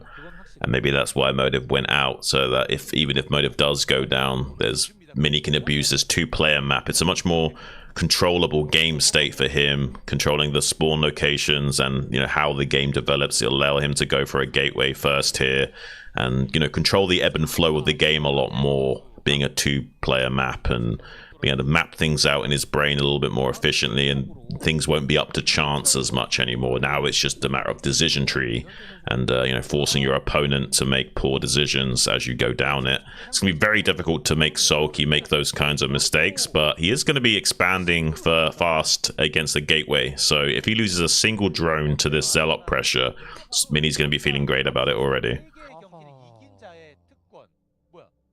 Yeah, man. Wasn't able to block this hatchery. That's a bit unfortunate. He is going to threaten to build a cannon behind here. Sulky just going to pull a couple of drones in order to defend this. Not even going to throw down the pylon, though. Pulling the drones is enough. He's delayed things just ever so slightly. So he's going to continue to threaten this, but no real intention of throwing down anything. He's got the Zealot on the way. He's going to start to put on that pressure now. I mean, this was a 12 hatch, not an 11 hatch as well. Means the hatchery finished up a little bit slower. There's less lava available to you, but you are stronger economically. But that also does mean you're not going to get this pool finished up quite as crisp as you would like to against the gateway first. Luckily, though, on Eclipse, it is a forced cross position, so there is a few extra seconds to the run time of this Zealot actually getting over here. So he probably will actually come to the third base with the Zealot and be really annoying and not allowing Sulky to even set up the third hatchery here, because the Zerglings won't be able to come to save this hatchery anytime soon, so they have to abandon making a base here altogether. Oh, can he get this kill? Oh, he will get it. Beautifully done there. Nice snipe. Gonna delay this third base, and there's not really a good other third base to take, right? Like, he could try to take bottom right, but it's so far away. He really does need to force the Zealots back and take this third base sooner rather than later. The probe checking out how many lings are being made, and even sent the Zealot back home. This is really nice for Mini. Yeah, it's a nice little early game victory for him. Like, he's not obviously beaten Sulky yet, but he has gotten into the head of Sulky, thrown off his timings a little bit, And that's all you really need against a player of Sulky's caliber. You just don't want him to play his absolute A game where everything is lining up exactly how he wants it. You want him to be compensating and adjusting on the fly as much as possible, which is what we see here. There will be some Zerglings hitting the wall of Mini, but I don't think it's in a crisp enough timing to really do anything. He's more concerned actually about not allowing the scouting probe to live. He knows how annoying it's going to be if the scouting probe confirms that there's like no more drones being made or no more lings being made. And yeah, you can, with scouting information as Protoss, it's very difficult as the Zerg. You kind of need to obfuscate a little bit to win the early game. That's what really is problematic for the Protoss players. You've got overlords and you can deny scouting because your lings are faster than the zealots. So if you can obfuscate your build order, the Protoss can't min-max against you. Whereas if the Protoss can min-max against you, it's actually very easy for the Protoss player going into the mid game. This is interesting. I thought we were going to see 4 hatch out of Sulky. He pulled his drones off of the gas for a bit, and then put them back in and went for a Hydralisk Den. So he's changed his mind a little bit. He's going to be building some Hydras, try to get a little bust going. I think that if Mini doesn't predict this, if he doesn't prepare for this properly, that's nobody's fault but his own. He's seen so many Hydra busts so far today. Sulky has really shown this style over and over again, and so you know, nobody's going to be shocked by this, I don't think. And yeah, he should have a couple of extra cannons getting warped in here soon. Well, Sulky saw the timing of the Stargate. He saw it went down like just before 5 minutes. He knows when the Corsair will be done and when it can actually spot the units being made. So he's got everything pretty mapped out now, how he wants to go about busting this.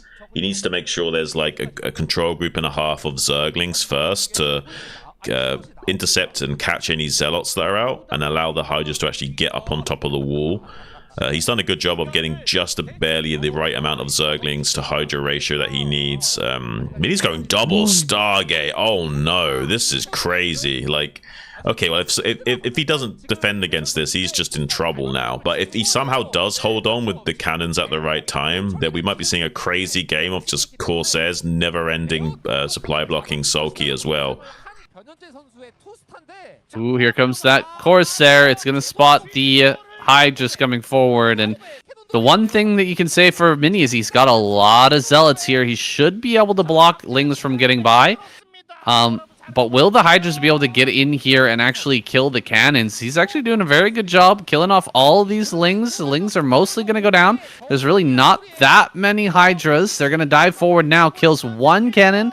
Right off the bat, 2 more cannons are on the way. Another Zealot here running back into this wall. Looks like it's going to be focused down. Lings from the top side, though. They get on top of that cannon. That snipe is huge. Wow. Really good control there by Sulky. He's busting through this. Just smashing the defenses here, and Mini is just about broken. That last Zealot goes down, and all the probes are going to fall. Corsairs coming out of double Stargates doesn't help too much. No. GG is forced, and Mini taps out. Man, another Hydra bust by Sulky, this time right into a win here, and he's cleared out that Protoss race. Now, I kind of misspoke there last time, or a little bit earlier, that Sulky was going for the all-kill prize here. He didn't take out Best. No, he did take out Best. Wait, hold on a second. No, he did, right? Best took out Hero. Best took out Hero, and Best took out Sulky took Hero. out him, yeah. Best, Bisu, and Motive, and now Mini. This is crazy. Oh my goodness. There it is. The all-kill prize goes to him. I got a little confused there, guys. We're going to jump into our next game here shortly. Sulky already has that ultimate victory, but who's going to be revived here to take him on in this next game? All right, I'll probably edit that out. You do. I don't know why I got confused there. It is what it is. I was looking at the lineup and I was like, didn't Hero beat somebody? Yeah. Stands to reason that he would have won at least one game, but he did get knocked out first. It's like Sulky definitely needs money. They brought back Best. I actually thought they would. I actually thought they would bring back Best. Out of all of those performances, how do you bring back anyone else? I think you're right.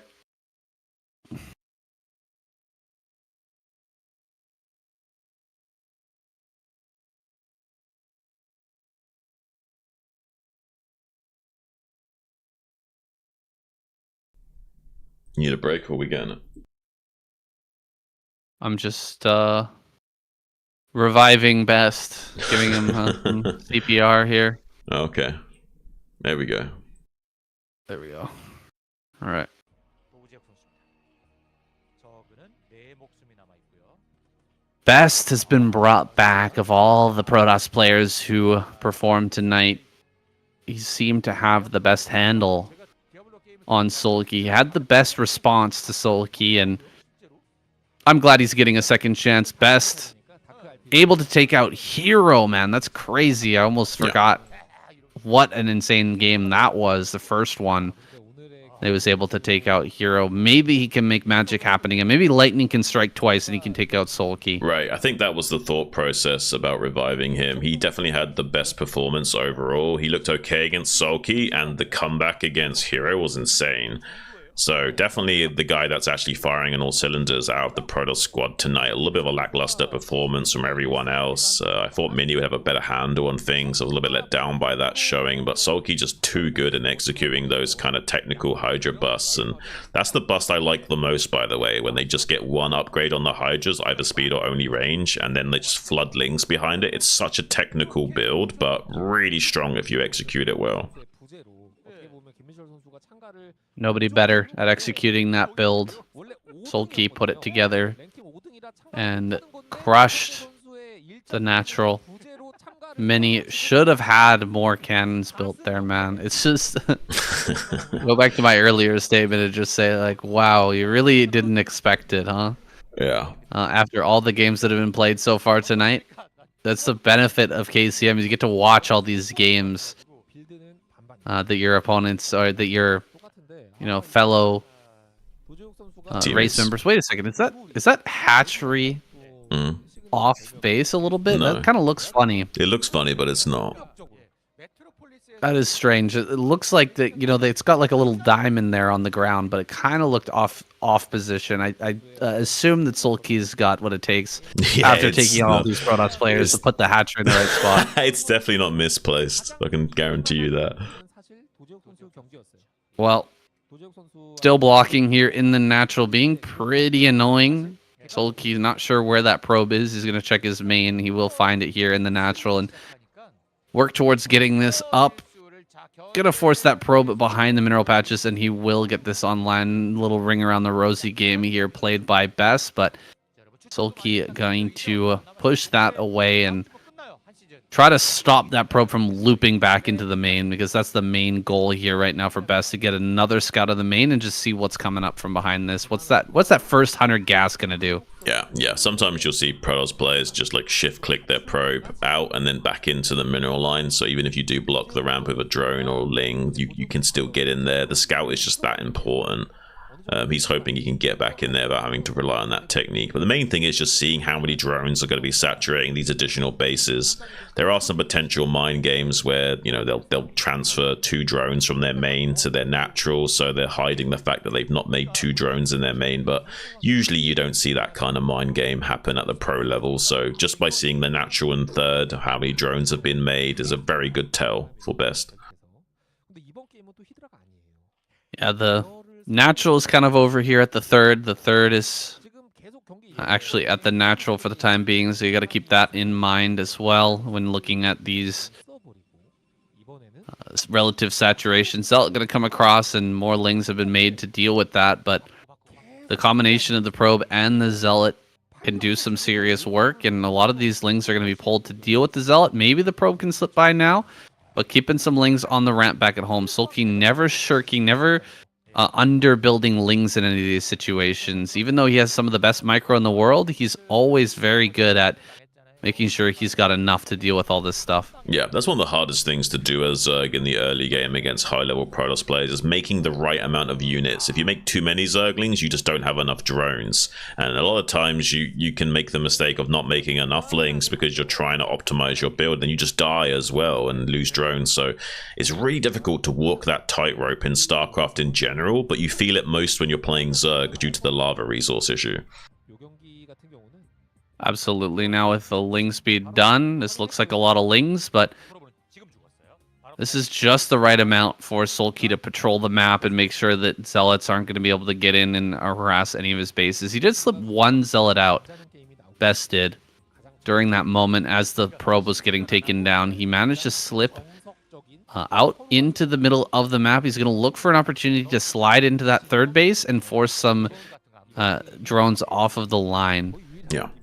If this was a Hydra bust, he would also be doing himself a great service, kind of figuring out how many drones there are at that base. You could kind of decipher what was coming. Here, he's going to see a big amount of drones here. Okay, he might actually not be able to get in there. Well, with the 4 Lings over here, I really like it from Sulky. The Sulky actually saw there was like only one Zealot in the wall-in earlier, so he knew that there's most likely a Zealot out on the map somewhere.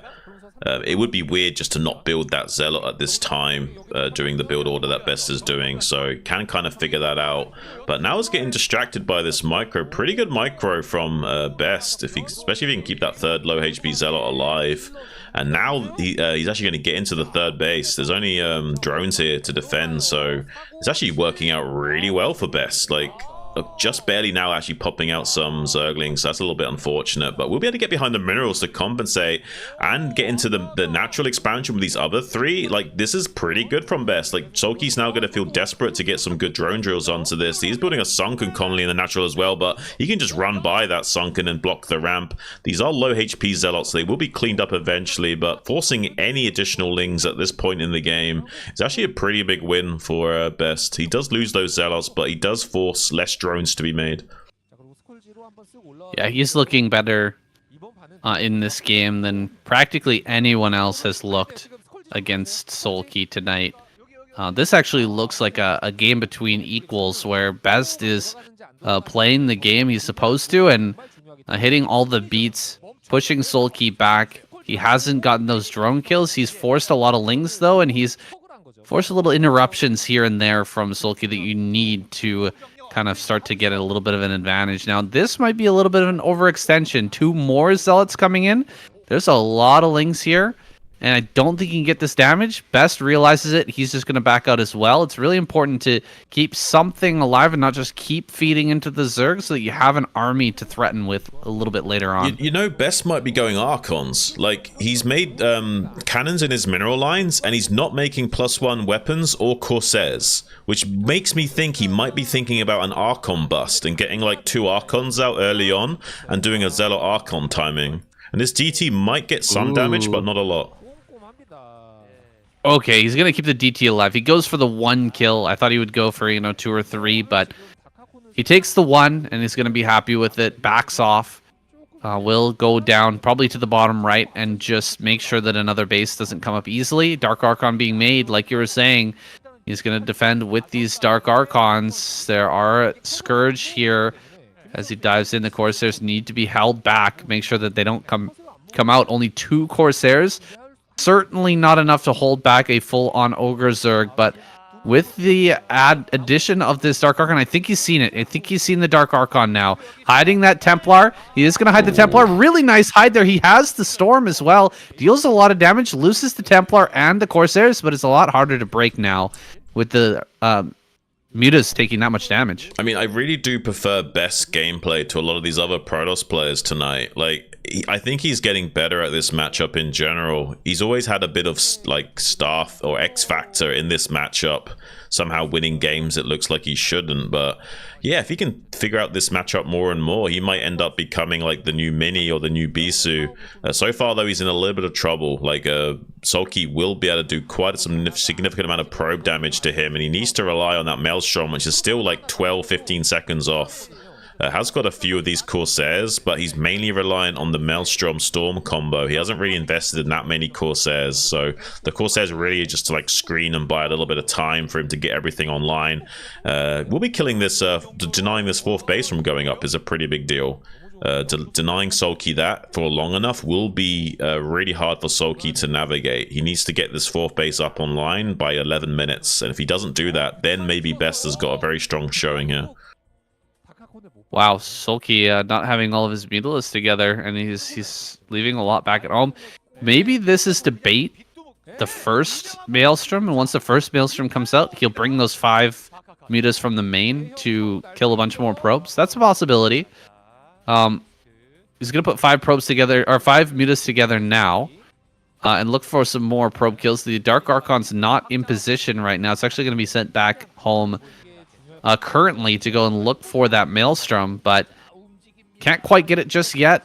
Looking for that. Where is that Dark Archon? There it is, just to the right of the screen here. Great pull with this Corsair. Keeping the Corsair alive is pretty good, but he's still losing even more probes. Sulky's just so good, man. It's crazy how good Best is playing and is still getting handled by like Sulky by this. Like, Best is really trying to pull out all the stops to meta game Sulky here. He's just not doing as well as we'd maybe like to see here, but I don't know, maybe there's still some hope for him, but Sulky's actually starting to get ahead of him in supply, which is obviously a problem in this matchup. Best does have this 3rd base coming online, but he hasn't really denied this 4th base for too long. It might be early enough that Sulky will still explode. Maybe, just maybe, there's a way of getting across the map with these forces and getting crazy Maelstrom Storm combos, and somehow, someway, Best can make a good game of it, but he needs to catch the entire Muta pack with this Maelstrom. It's a very big ask. I don't think he's going to be able to do so. Like, Sulky's just going to get in there, kill probes, and make it very difficult to actually catch those units with the Maelstrom. He needs the Maelstrom. He needs the Dark Archon like ready and waiting for the mutas as they come in, and he's just been chasing these mutas around everywhere. Sulky is always where the Dark Archon's not. He sees the Dark Archon with the Overlord, immediately goes in for the cannon kill, and he's going to start to rip apart this mineral line. Oh gosh, Best, you're right. He's played such a good game today, but he is getting a little bit outmaneuvered by Sulky, who's now diving into the main. He's going to kill this cannon. He can go for the 2nd cannon as well, and then just start to kill a huge wave of probes. Nothing that Best can really do except go back home or counterattack. It looks like he's decided to go back home. Yeah, this is a purse your lips moment where you just kind of have to deal with it. Like, you have to swallow this tough pill, unfortunately. There's no cost-efficient way of dealing with this. Like, he's trying to get around with his cumbersome army, and he can't really leverage any of his tools against what Sulky's doing. Who's even splitting his Muta into 2 packs so that if they do get Maelstrom, it's not going to be lights out for him. He's still got Mutas harassing on 2 fronts right now. Does get 1 combo in the main base. Now he's still got these Mutas at the 3rd base location getting more probe damage. It's just insane how good Sulky's playing, man. Like, I mean, what do you even do against something like this? Oh my gosh, dude, Sulky is at another level. Yeah. I can't say it enough. This guy is crazy good, and look at how he's been macroing behind all this. You know, he's controlling 2 separate groups of mutas, hitting and you know, denying the Maelstrom over and over again. He finally gets the Maelstrom, but he's still got enough mutas to keep hitting these probes. I wish Best would have just counterattacked right as the probes went in, dude.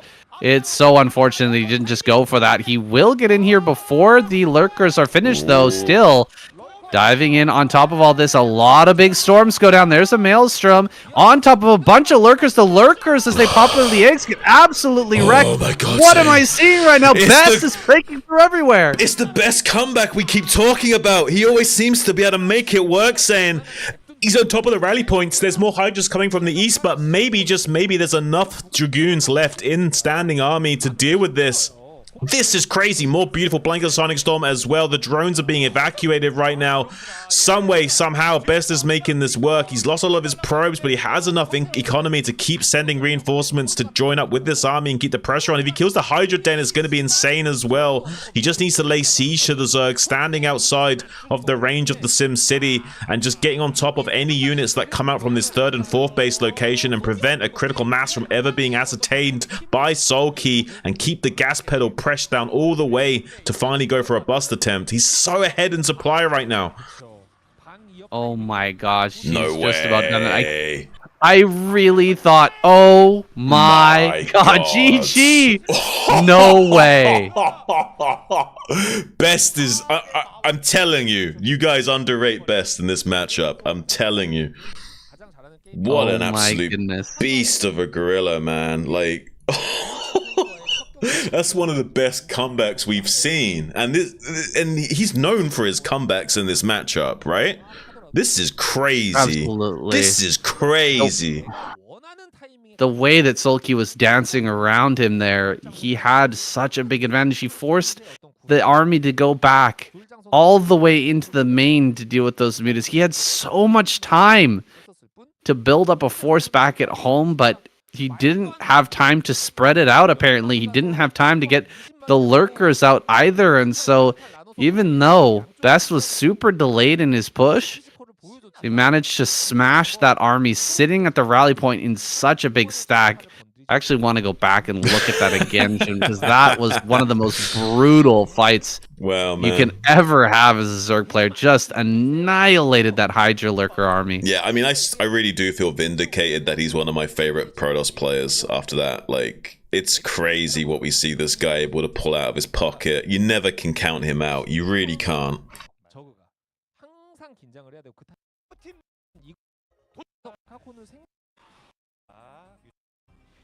Go back and look at this. He's actually behind in supply. Think about that. Yeah. And by quite a bit, too. Yeah. Like, look at how much time this buys for Sulky. And Sulky's playing perfectly. Like, he sees the Dark Archon, he abuses the lack of mobility, comes in here, cripples the economy, pulls the entire army back, giving him more time to build army himself. So this is even more time for Sulky to build up, which is crazy. That he's doing this much damage, and he's outmaneuvering Best this heavily, and he still musters a crazy counterattack that kills Sulky. It's just mind-blowing to me that Best is able to keep his composure and not fall apart right now. Oh, that's fucking Dark Archon won't move. Yeah, yeah. This So annoying. This went about as bad for Best as possible, and he still managed to pull out a win. That's crazy. This harassment, like this group of mutas diving in, started at 11:45. It's still going on. A full minute later, he's still killing workers. Storming his own probes to kill the other pack of mutas as well. Like, so many probes went down. And now, even after killing all of those, he even forces those two to morph into an Archon. Even after all that is killed, he's killed all those mutas. He's still ahead behind in supply by 10, and Sulky still manages to lose. Like, this is bizarre. Really impressive attack from Best. Well, Sulky should be spreading his Hydras, man. Like, what are we doing right now? I mean, he's got the mutas. They're going to come back in for more damage. He's a victim of success. Like, he's expecting Best to turn around again? Yeah, he's a victim of success. That's a little bit too much to ask. That's a pretty big ask there. The big ask is, I think, how late it was for him to start the Lurker morphs. Like, he needs Lurkers and Pure Hydra. Like, he had mainly just Pure Hydra. And without the Lurkers being done, it's actually really hard for him to fight the army of Best. Like, he got a little bit complacent there, assuming he could pin Best back. And the Lurkers are only just now popping as the army's on top of him. That Maelstrom. Yeah, yeah. That Maelstrom. Damn. If the Lurkers were like 10, 20 seconds quicker, he's fine. Wow. Yeah, it's kind of crazy that Best managed to win. What a beast. Whew. Unbelievable. It really is. It really is insane. He's one of my favorite Protoss players for a reason, man.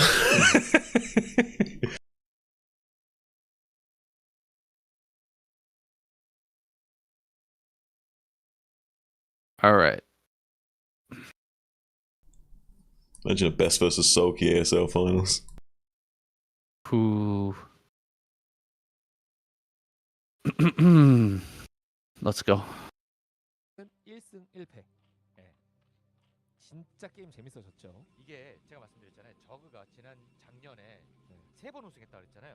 바로 연이어서 Well, we're hearing game number 7. It's kind of hard to believe we're actually hearing game 7, but oh my goodness. I actually need to change the score screen. Sulky got a revive already? Are you kidding me, Shun? I think he's annoyed at that. I think he's like, hang on a minute, there's a glitch in the Matrix. That's not supposed to happen. I need to look good. I need to make sure you guys are fearful of me going into ASL round of 16. And Best is like, nah, I'll see you in the finals, buddy. Bring it on. That is ridiculous. Absolutely crazy. Sulky gonna be brought back immediately. And we're gonna have the best of 3, Best versus Sulky. I wish we could get this in the SDS, man. A full best of 7. I Yeah. want to see these two guys go head to head even more, and like you said, maybe a ASL Finals is in store for us. This could be that matchup. It could be a preview we're watching right now. The best has always struggled going deep into those tournaments, but he is definitely capable of going all the way. Just maybe this is the tournament we see him go all the way, and we'll see him in at least the top 4. Maybe having a crazy series against Sulky at some point. Oh, it would be a real dream come true for me to see like a semi-finals or a finals match between Best and Sulky and it go the distance, and we see some crazy games like that. Well, we're going to get to see this best of 3 here, and it's already been pretty hot. Best had a pretty good performance the first time these guys played and narrowly lost that game. Then he comes back and narrowly wins after getting into a really rough position, similar to his performance against Hero, honestly. Yeah. Managing to take down Hero in a similar way, but now here on Metropolis, can he make this work? Great blocking. Oh my goodness, blocking these Lings really well. This is an overpool build from Sulky, right? Yeah, that's a masterclass in blocking Lings, though. Usually, most pros players struggle to do that at a pro level without losing the probe. He's actually made it look really easy against one of the best Zergs ever. So that's kind of shockingly good from Best. He's showing his confidence right now, and that's exactly what you need in this matchup, especially in the early game. Jeez, that's really impressive. He gets away with a lot because of it.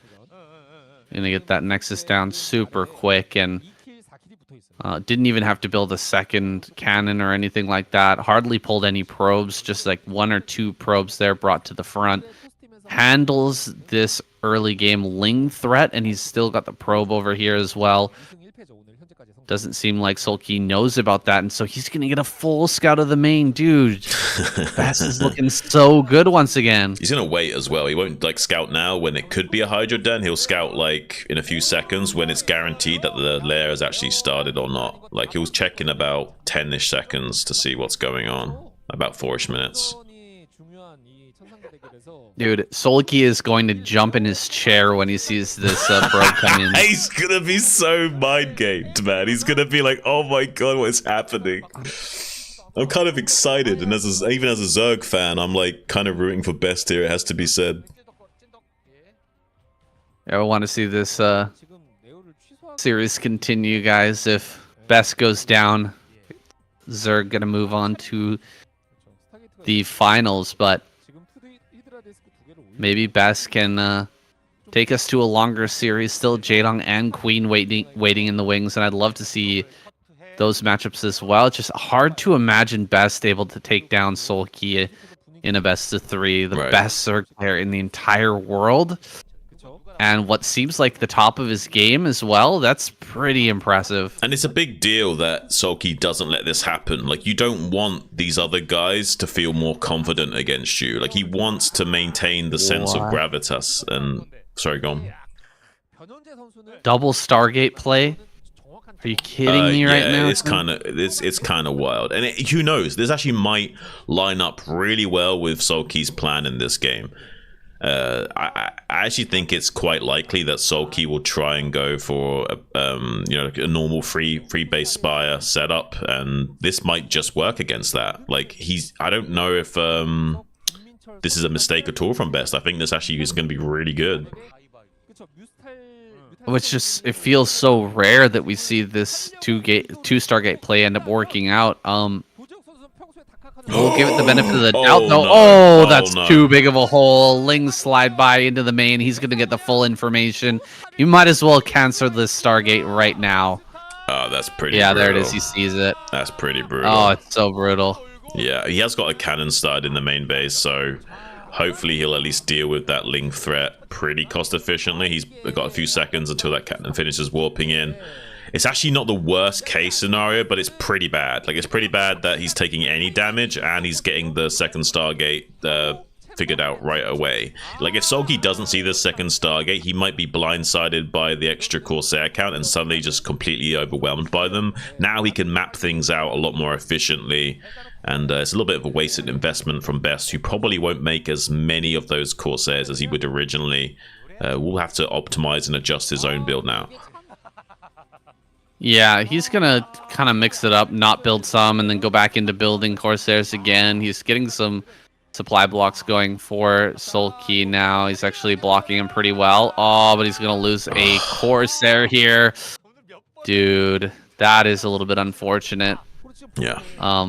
A lot of the wind has been taken out of the sails of this build. Pretty much all of it. He's kind of dead in the water at the time, at the moment, and Sulky's still in here running around. All this because he didn't know that only one zealot couldn't block on the left-hand side there. That is a heartbreaker, but it's good to learn here in the KCM rather than in the ASL. That's yeah, for sure. You don't want to be making a mistake like that in your ASL finals match or anything. So definitely good to figure that out as early as possible. Yeah, this is one of the problems of going for double Stargate players. It just makes you a little bit flimsy in this early to mid game phase until you finally, reveal your hand and start killing all the overlords. But Sulky hasn't lost that much and won't be supply blocked so easily anymore. Has got a Spore as well, providing some zoning control over his natural expansion. Will make it a little bit tougher to get in here and kill those overlords. You can still do it with a high enough Corsair count. The Spore doesn't do that much damage, so you can probably still come in here and kill some of these overlords for Sulky. You just have to buy the right time for it. Yeah, he has to make a bunch of cannons here. No two ways about it. You really do have to respect the Hydra army, and you know that your Templar are going to be late. Sulky knows it as well. He can put on that big pressure. Cannon on the high ground here. Going to help out a little bit, possibly. Yeah, you see that a lot. Kind of hard to hit that thing. But just needs to buy a little bit of time for the Templar to come out. Now, during this kind of moment of downtime here, I just want to mention, guys, that we're doing the ASL live cast on the channel. It's coming up on the 14th of April is the next ASL live cast. It's going to be on SCTV EN. Yeah. The Soup channel. I will post the link in the description down below. So definitely go and join us there if you want to see the ASL live, or if you want to check it out afterwards. You can check it out on that channel or on the Starcast TV channel, where it'll be posted here on YouTube. So just a quick shout out to that. It's been a lot of fun, and really looking forward to best performance in that ASL as well. Sulky also, he's going to be in that Group A. Yeah, definitely. Don't miss those games, guys. It's going to be absolutely a wild round of 16. A potential of 11 games a day will be played. Don't miss it. It's going to be insane. We've got an active threat of Zealots out on the map right now. Just making sure there's no early fourth base being snuck from Sulky. Sometimes Zergs do like to, kind of just sit back and play passive and greed out that fourth. So you always want to be active in shutting that down. Honestly, this isn't the worst game state for Best. He did kind of got figured out by Sulky, but honestly, he was able to adjust his own build by being figured out pretty well. It's only taken him about 30 seconds longer to get where he wants to be in terms of his gateway count and his production cycles. He's a little bit behind curve, but not by a drastic amount here. So I think with all things considered and the dust has settled, this is still a very playable game state for Best. Oh yeah, for sure. He's definitely still in this. I would have liked to see him go for another Dark Archon style of play. I'm not the biggest fan of the 2 Stargate. I do think it has some really big weaknesses. Dark Archon play has some weaknesses as well. They were very well exploited by Sulky in that last game, but it just prepares such a stronger army for you, whereas the army of Best is going to be a little bit weak. Now, this drop is going to come in as the attack comes over towards the third base. Can he actually get this? Oh my god, the Scourge are here! No the way. Scourge get that kill. That is an absolutely massive kill there. And it gets rid of that shuttle, but he is taking control of this high ground. Now, the Zealots are kind of trapped. He's actually going to make Lurker Egg Wall here on the right-hand side. All the Zealots are going to be trapped over here. He's diving in with the Corsairs, trying to kill as many Overlords as he can, but he's really not getting that much damage. The Zealots are all going to go down. He kills one hatchery, and he's going to have to be okay with that. He does deny a lot of mining time here. He forces some eggs and some cancels. but he loses absolutely his entire army, and Sulky has a lot to go on this counterattack now. The third base is going to be really hard to hold here, Shun. Yeah, it's going to be a difficult way of sugarcoating this, and I mean, there is still technically a playable game state for Best, but now it's a little bit more problematic. Holding on to his rally point is what's going to be really difficult here. He can maybe hold on to the high ground of this third base by exploiting this tight ramp, Dragoons and Storm, but how is he going to defend his natural expansion to this many units? He hasn't really got the forces to do so. It's currently even on supply. He needs 2 control groups of Dragoons to be produced, and Sulky's going for a big Doom drop already. He's just going to bypass the cannons and get right on top of him. Now, this is going to be kind of crazy. He's going to go to the very top right of Best's main base here and put a few units in maybe the natural expansion. If you put some lurkers behind the mineral line, that'd be crazy. Oh my gosh, this is going to be so annoying for Best to deal with.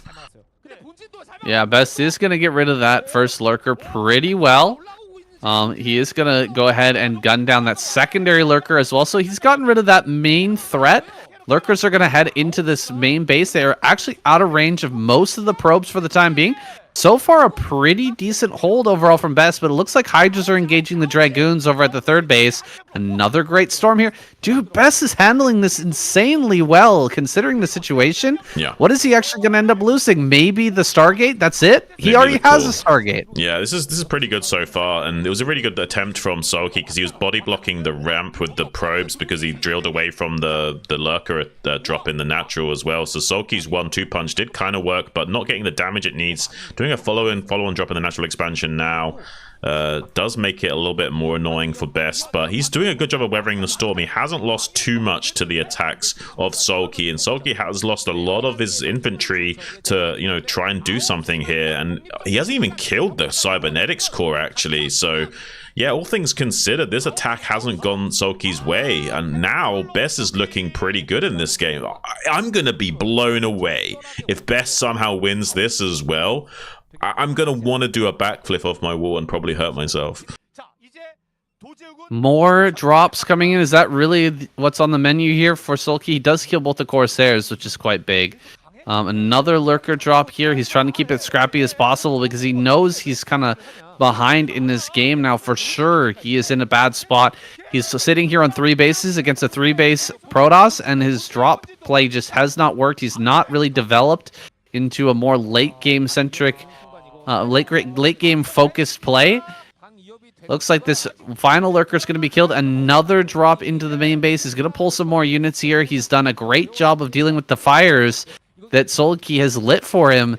He can't counterattack just yet. He does need to deal with this last attack. Another drop into the natural. Dude, he's dropped lurkers in that natural like 6 times now. He's going to go for another drop, try to kill even more probes, but Best is still on top of it. This is kind of mind-blowing that he's doing this good a job of dealing with this threat. Like, Zerg drops, though, are very hard to execute, where I thought Sulky, of all people, would be able to find a way of making it work, but Best is doing a great job of slapping that down. We will be seeing a massive attack on the third base location. Now, he's hoping all of the army is in the main base, and there won't be enough to defend the third, but there is a storm here. There is some Dragoons and cannons as well. With one good storm, he can save the day. Will it be placed well enough? He knows he needs to storm perfectly. Does a pretty good storm on the ramp, but there's a lot of lurkers on top of his cannons. He needs to evacuate and get more units in here as soon as possible to clear this out efficiently. He's doing a good job of that, though. Most of the army is trading pretty efficiently with Sulky. He hasn't lost his third base. He managed to evacuate the probe successfully as well.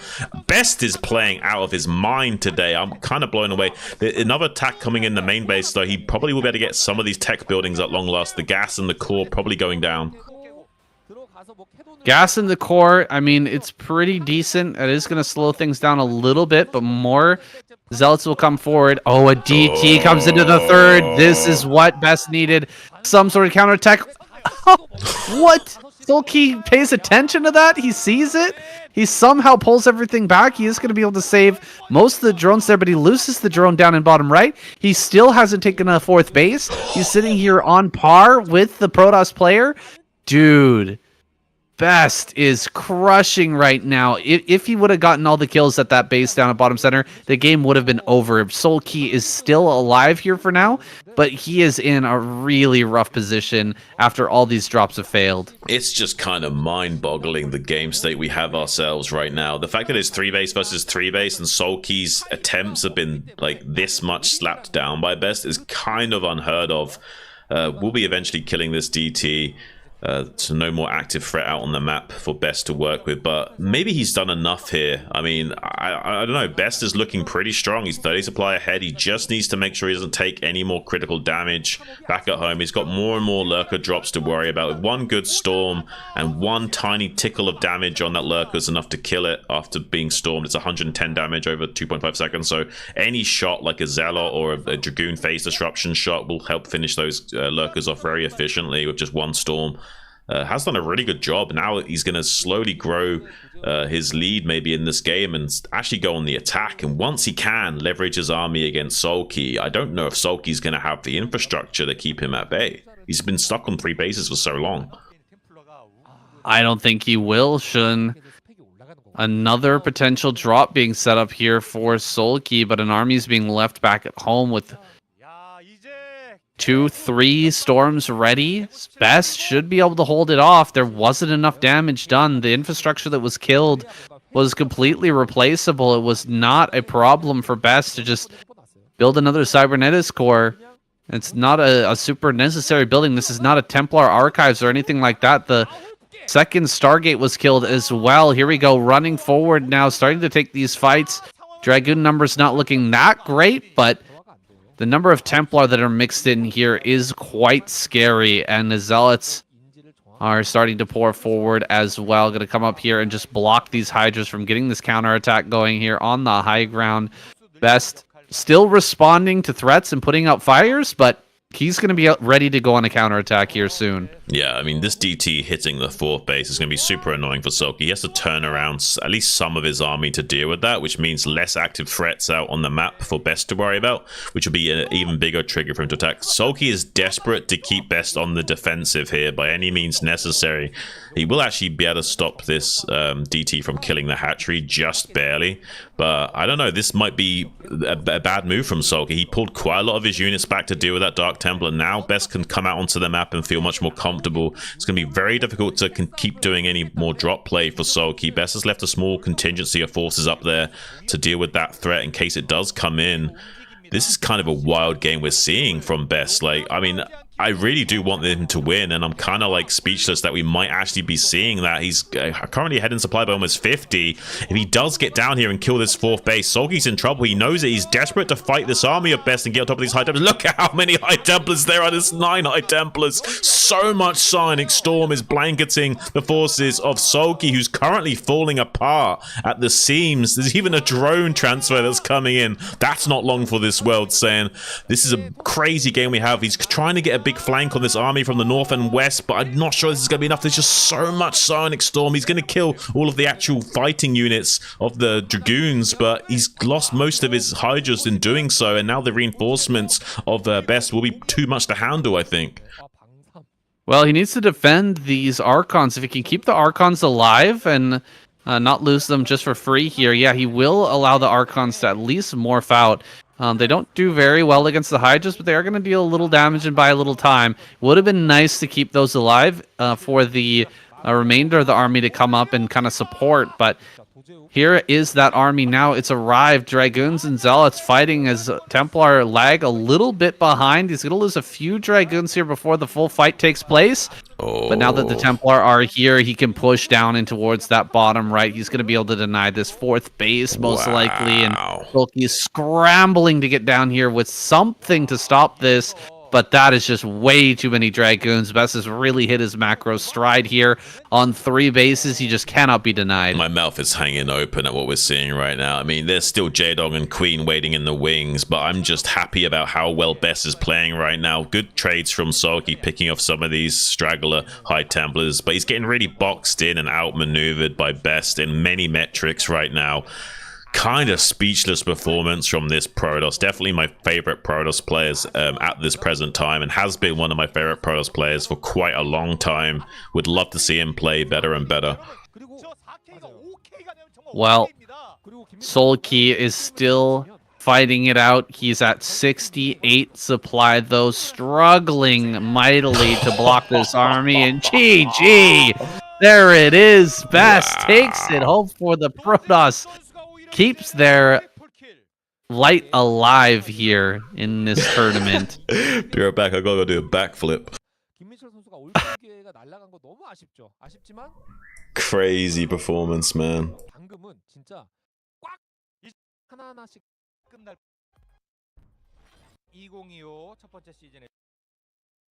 Wow. All right.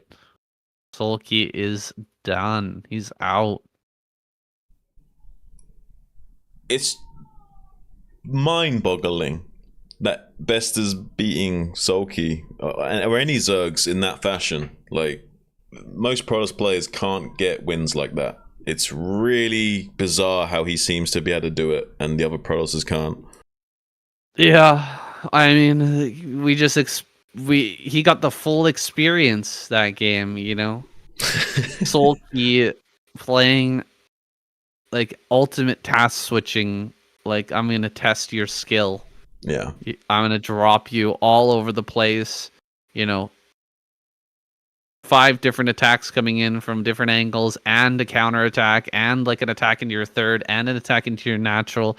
You know, snipes, lurker drops, everything happening at the same time, and Best stood there and took it and handled it, and then came out with the counter attack and crushed him. like Crazy. a boss too. Like, seriously, Yeah. like, it's crazy. Like, I don't even get it, honestly. Like, how he's able to do the things that he does, but he does. You know, it can't be denied. Really, yeah, just crazy game there. Oh, wow. I'm gonna quickly be right back and grab some more water. That's insane. All right.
All right, I'm back.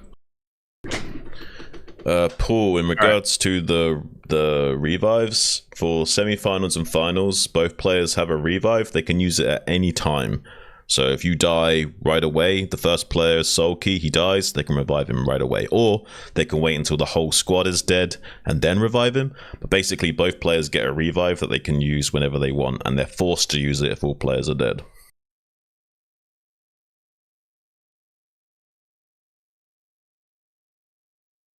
All right. All right. 결승을 함께하고 계십니다. 다음 주에는 4월 미리 좀 말씀드리면 4월 17일 목요일에는 테헤란과의 결승을 앞두고 있고요. 네, 진짜 이제 다크템플러류를 좀 이제 도재욱 선수가 계속해서 잘 쓰고 있어요. 오. 아, 이거예요, 제가. Wow, you Best lovers out there, and I know there's a lot of you. You got to be getting excited at this point. With Best able to take down Solkey twice in this semifinals of KCM. 이거 의미 있는 수치잖아. The 충분히 의미 있는 수치고. stocks in Best. The stonks are going up here. Best, his 8 bus is loaded up. We're all ready for the hype train here. Yeah. Absolutely insane, dude. I cannot believe how well he's played so far. I mean, I'd be thanking my driver if Best was the one at the front of the bus, that's for sure. You don't want to be rude to this guy. Really got to experience the ultimate pass switching game out of Soulkey, putting on so much pressure, and Best just handling it like a boss. Now he's going into this match versus Jaedong, who's going to 9-pool him. Yeah. 9-pool with an extractor trick. There will be a lot of link pressure, but Best does scout it first. Yeah, Best is usually the kind of guy to go for Forge Fast Expands. As long as you make the Forge at around 11 supply and you body block with the probe a little bit, it's usually still very hard to do anything with these first 6 lings. You're hoping for a forcing of 2 cannons at least from Best, and obviously they can't just throw down a Nexus early on against this. They have to kind of respect it. Also allows you to kill any pylon blocks very quickly and this sort of thing. So should be able to get his expansion undeterred pretty soon here. I imagine we're going to see 2 cannons from Best. I don't think he's going to be too greedy here against Jaedong. I think he knows that this is something he has to respect. Ooh, he puts the pylon down. Second cannon on the way. It's a little bit slow, but it's before the lings are out in the natural, so they should be done in time. Yeah. Especially with a little bit of good blocking here.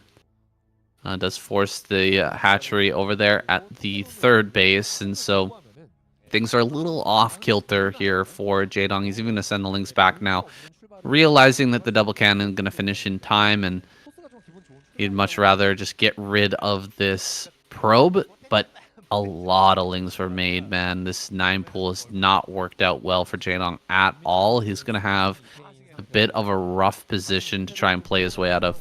Yeah, it's definitely like slightly Protoss edged here. It's not a huge deal. Like sometimes you're hoping on getting a punish with these 6 lings.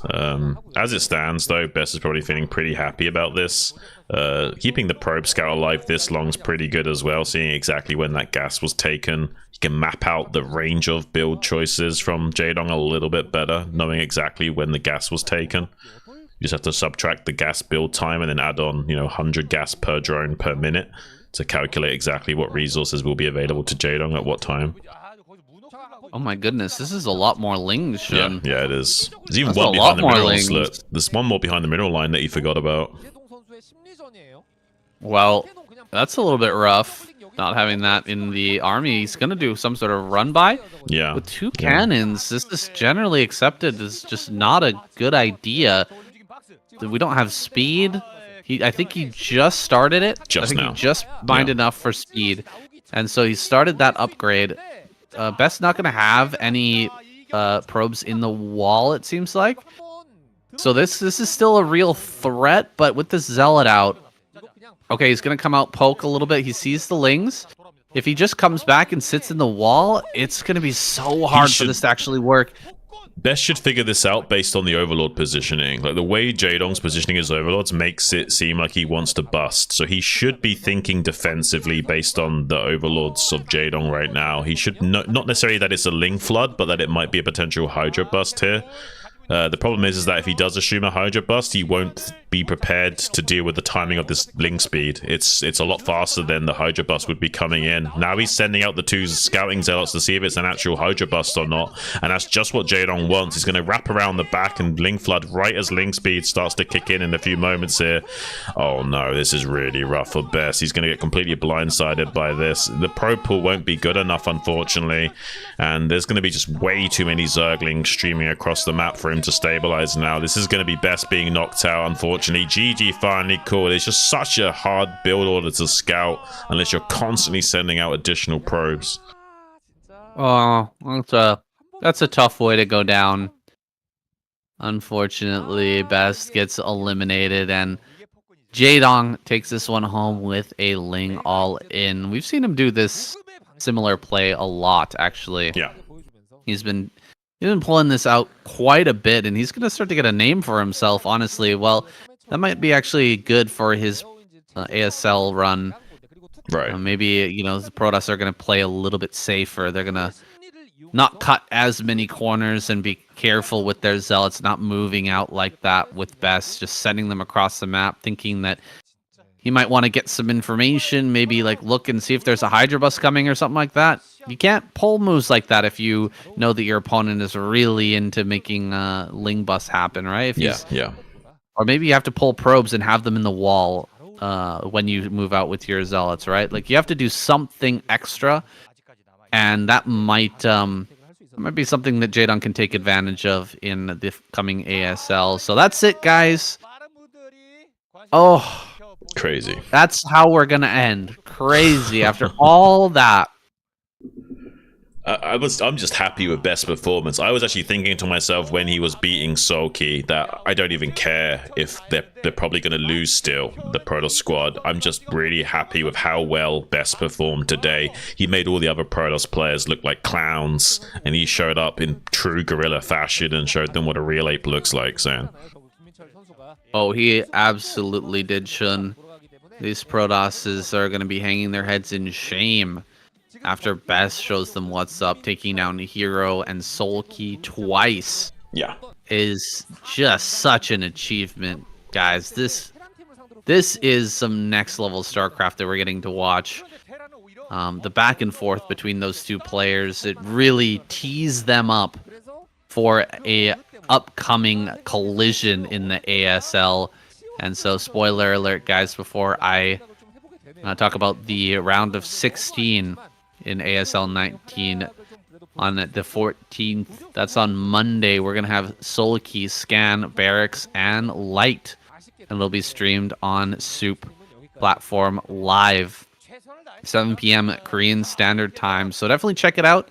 Link will be in the description down below. It'll be myself and Shun bringing you those games live. We have the clean stream now, so you don't have to be annoyed by lack of music or lack of in-game sounds. We've got the in-game sounds and no Korean voices, so it's even more professional than our KCM broadcast. Absolutely, guys. Please tune into that. It's going to be so much fun and so insane. I hope our voices can keep up with the pace of the games, because it's going to be like more than twice the amount of potential games than the round of 24. It's going to be absolutely insane, guys. Please tune in and support us there. Well, that's it for this week of KCM, guys. Next week, on the 17th, you can see it here on screen now, the 2025 Season 1 Finals, Terran versus Zerg.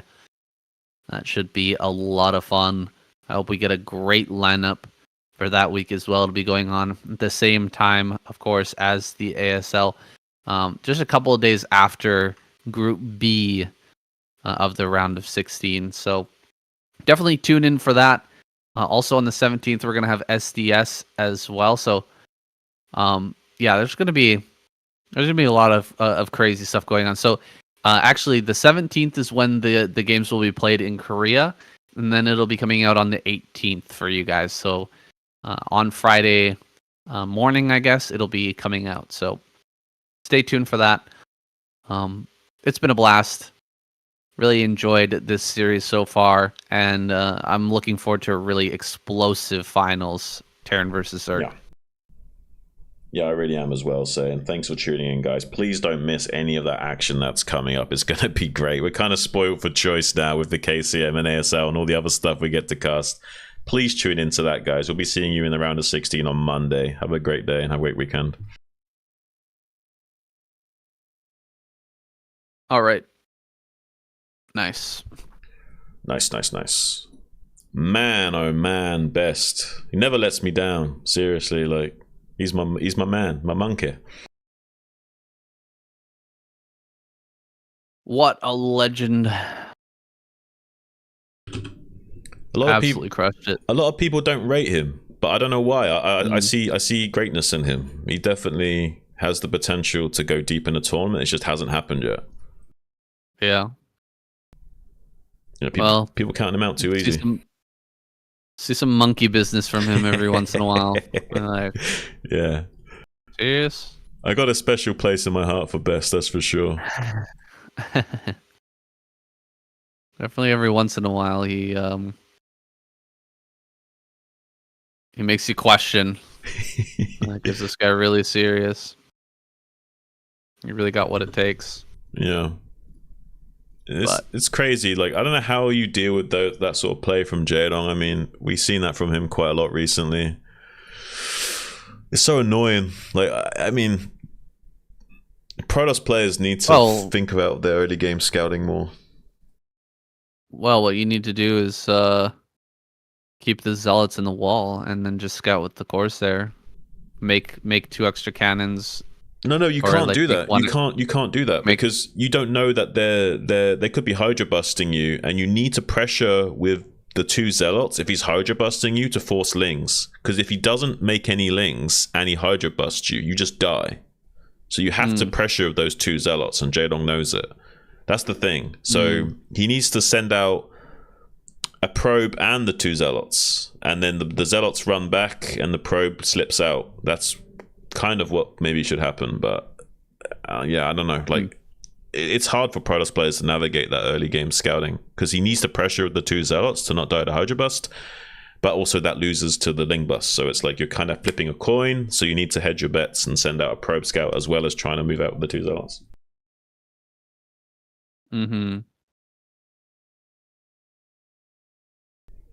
It's really, really tough to do. Yeah, I mean, you saw spoilers, guys, by the way.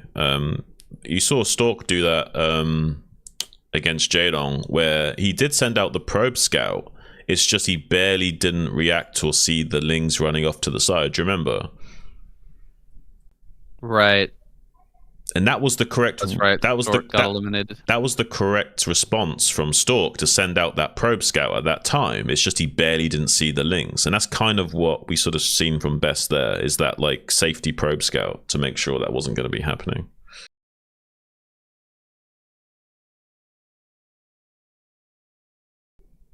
But a lot of Protoss players are greedy and they don't do it. They just scout with their zealots and that's it.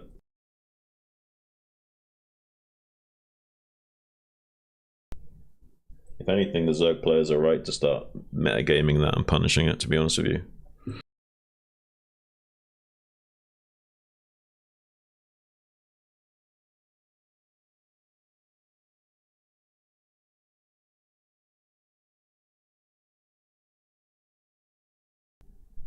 How'd you feel about ASL around the 16? How psyched are you for it?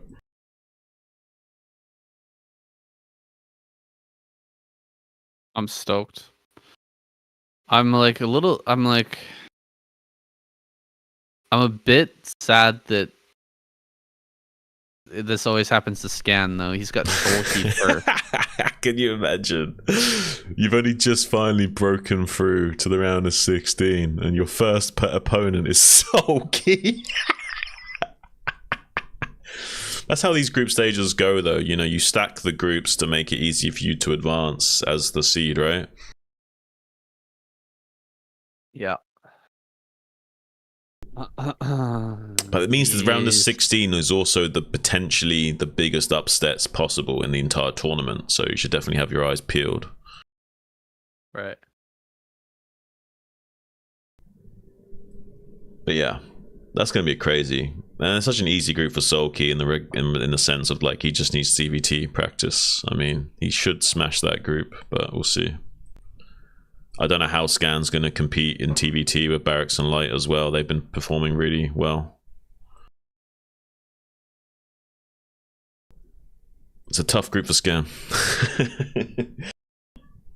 He's probably going out 0-2, but let's see.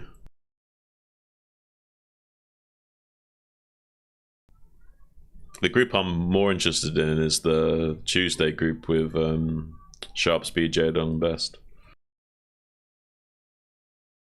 Yeah, that'll be fun.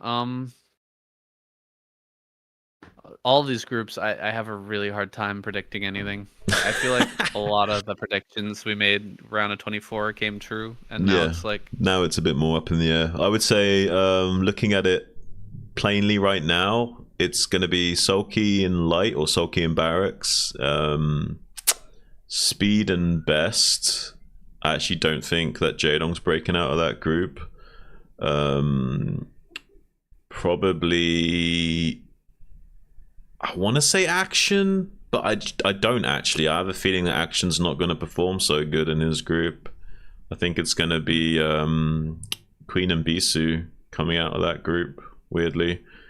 Group D, I'd probably have to say Hero and I actually can't say Snow. I would usually say Snow, but I haven't seen him perform much lately, so I actually don't know what kind of shape he's in to call that. I would say, yeah, either Hero and Rush or Hero and Snow, depending on how Snow's performing. Yeah. Yeah, something like that. I don't even know what to say. I guess Soul Key Barracks Group A. Speed and Best maybe. I love Sharp, but I think Speed is crazy good right now. Yeah. Speed is insane right now. Like, Speed is the new shiny on the Starcraft scene that I want to keep my eyes on, because it's insane how well he played in 24. Like, I can't even believe how good he played. I have no idea what kind of form Rain is in right now. Yeah, I imagine he's going to be decent. He's quite a brainy player, but he's not as smart as some of the brainy players, so I can never really know for sure where to dial him in at. Like, he's pretty ingenious the way he approaches the game, and he's really good in PvP as well. So with Bisu being in the group alongside him, maybe he can get a victory over Bisu. Would be ideal if that does transpire, but I don't know, man. Like, I still feel like it's probably gonna be Zero Bisu making it through, but I guess there could be an upset. I think Action just hasn't performed very well in the round of 16 in the last few tournaments. Like, he's a really good player, but he just doesn't perform well in these group stages. Right. Yeah, I'm not sure, man. It's so hard to make a prediction. Yeah. Hang on, I got a phone call. Okay. I'm gonna go eat, so. Yeah, sounds good, man. Alright.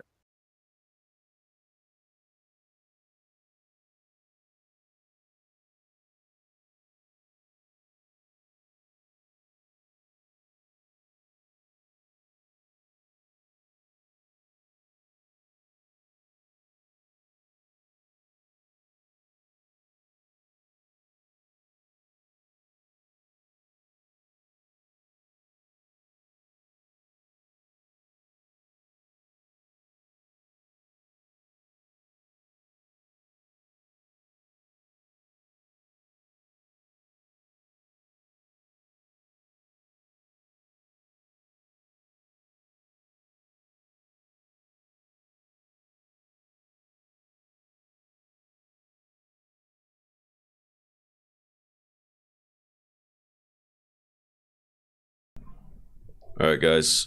I hope you enjoyed the stream. I got someone coming around, so I'm gonna have to dip. But I hope you enjoyed the cast, and I have been reading the chat, by the way. I just haven't been responding to you guys. I appreciate your kind words. And I know you keep... I don't know how many times I have to tell you that I'm not from London, and maybe that's just a meme at this point that I'm a Londoner, right? Yeah, it always makes me laugh though when you call me a Londoner. Anyway, I want to see you guys showing up for the ASL round of 16 on Monday. If not the live stream, then at least the Starcast TV VOD. Leave a comment, leave some love. Appreciate you guys. I hope to see you again very, very soon. Peace.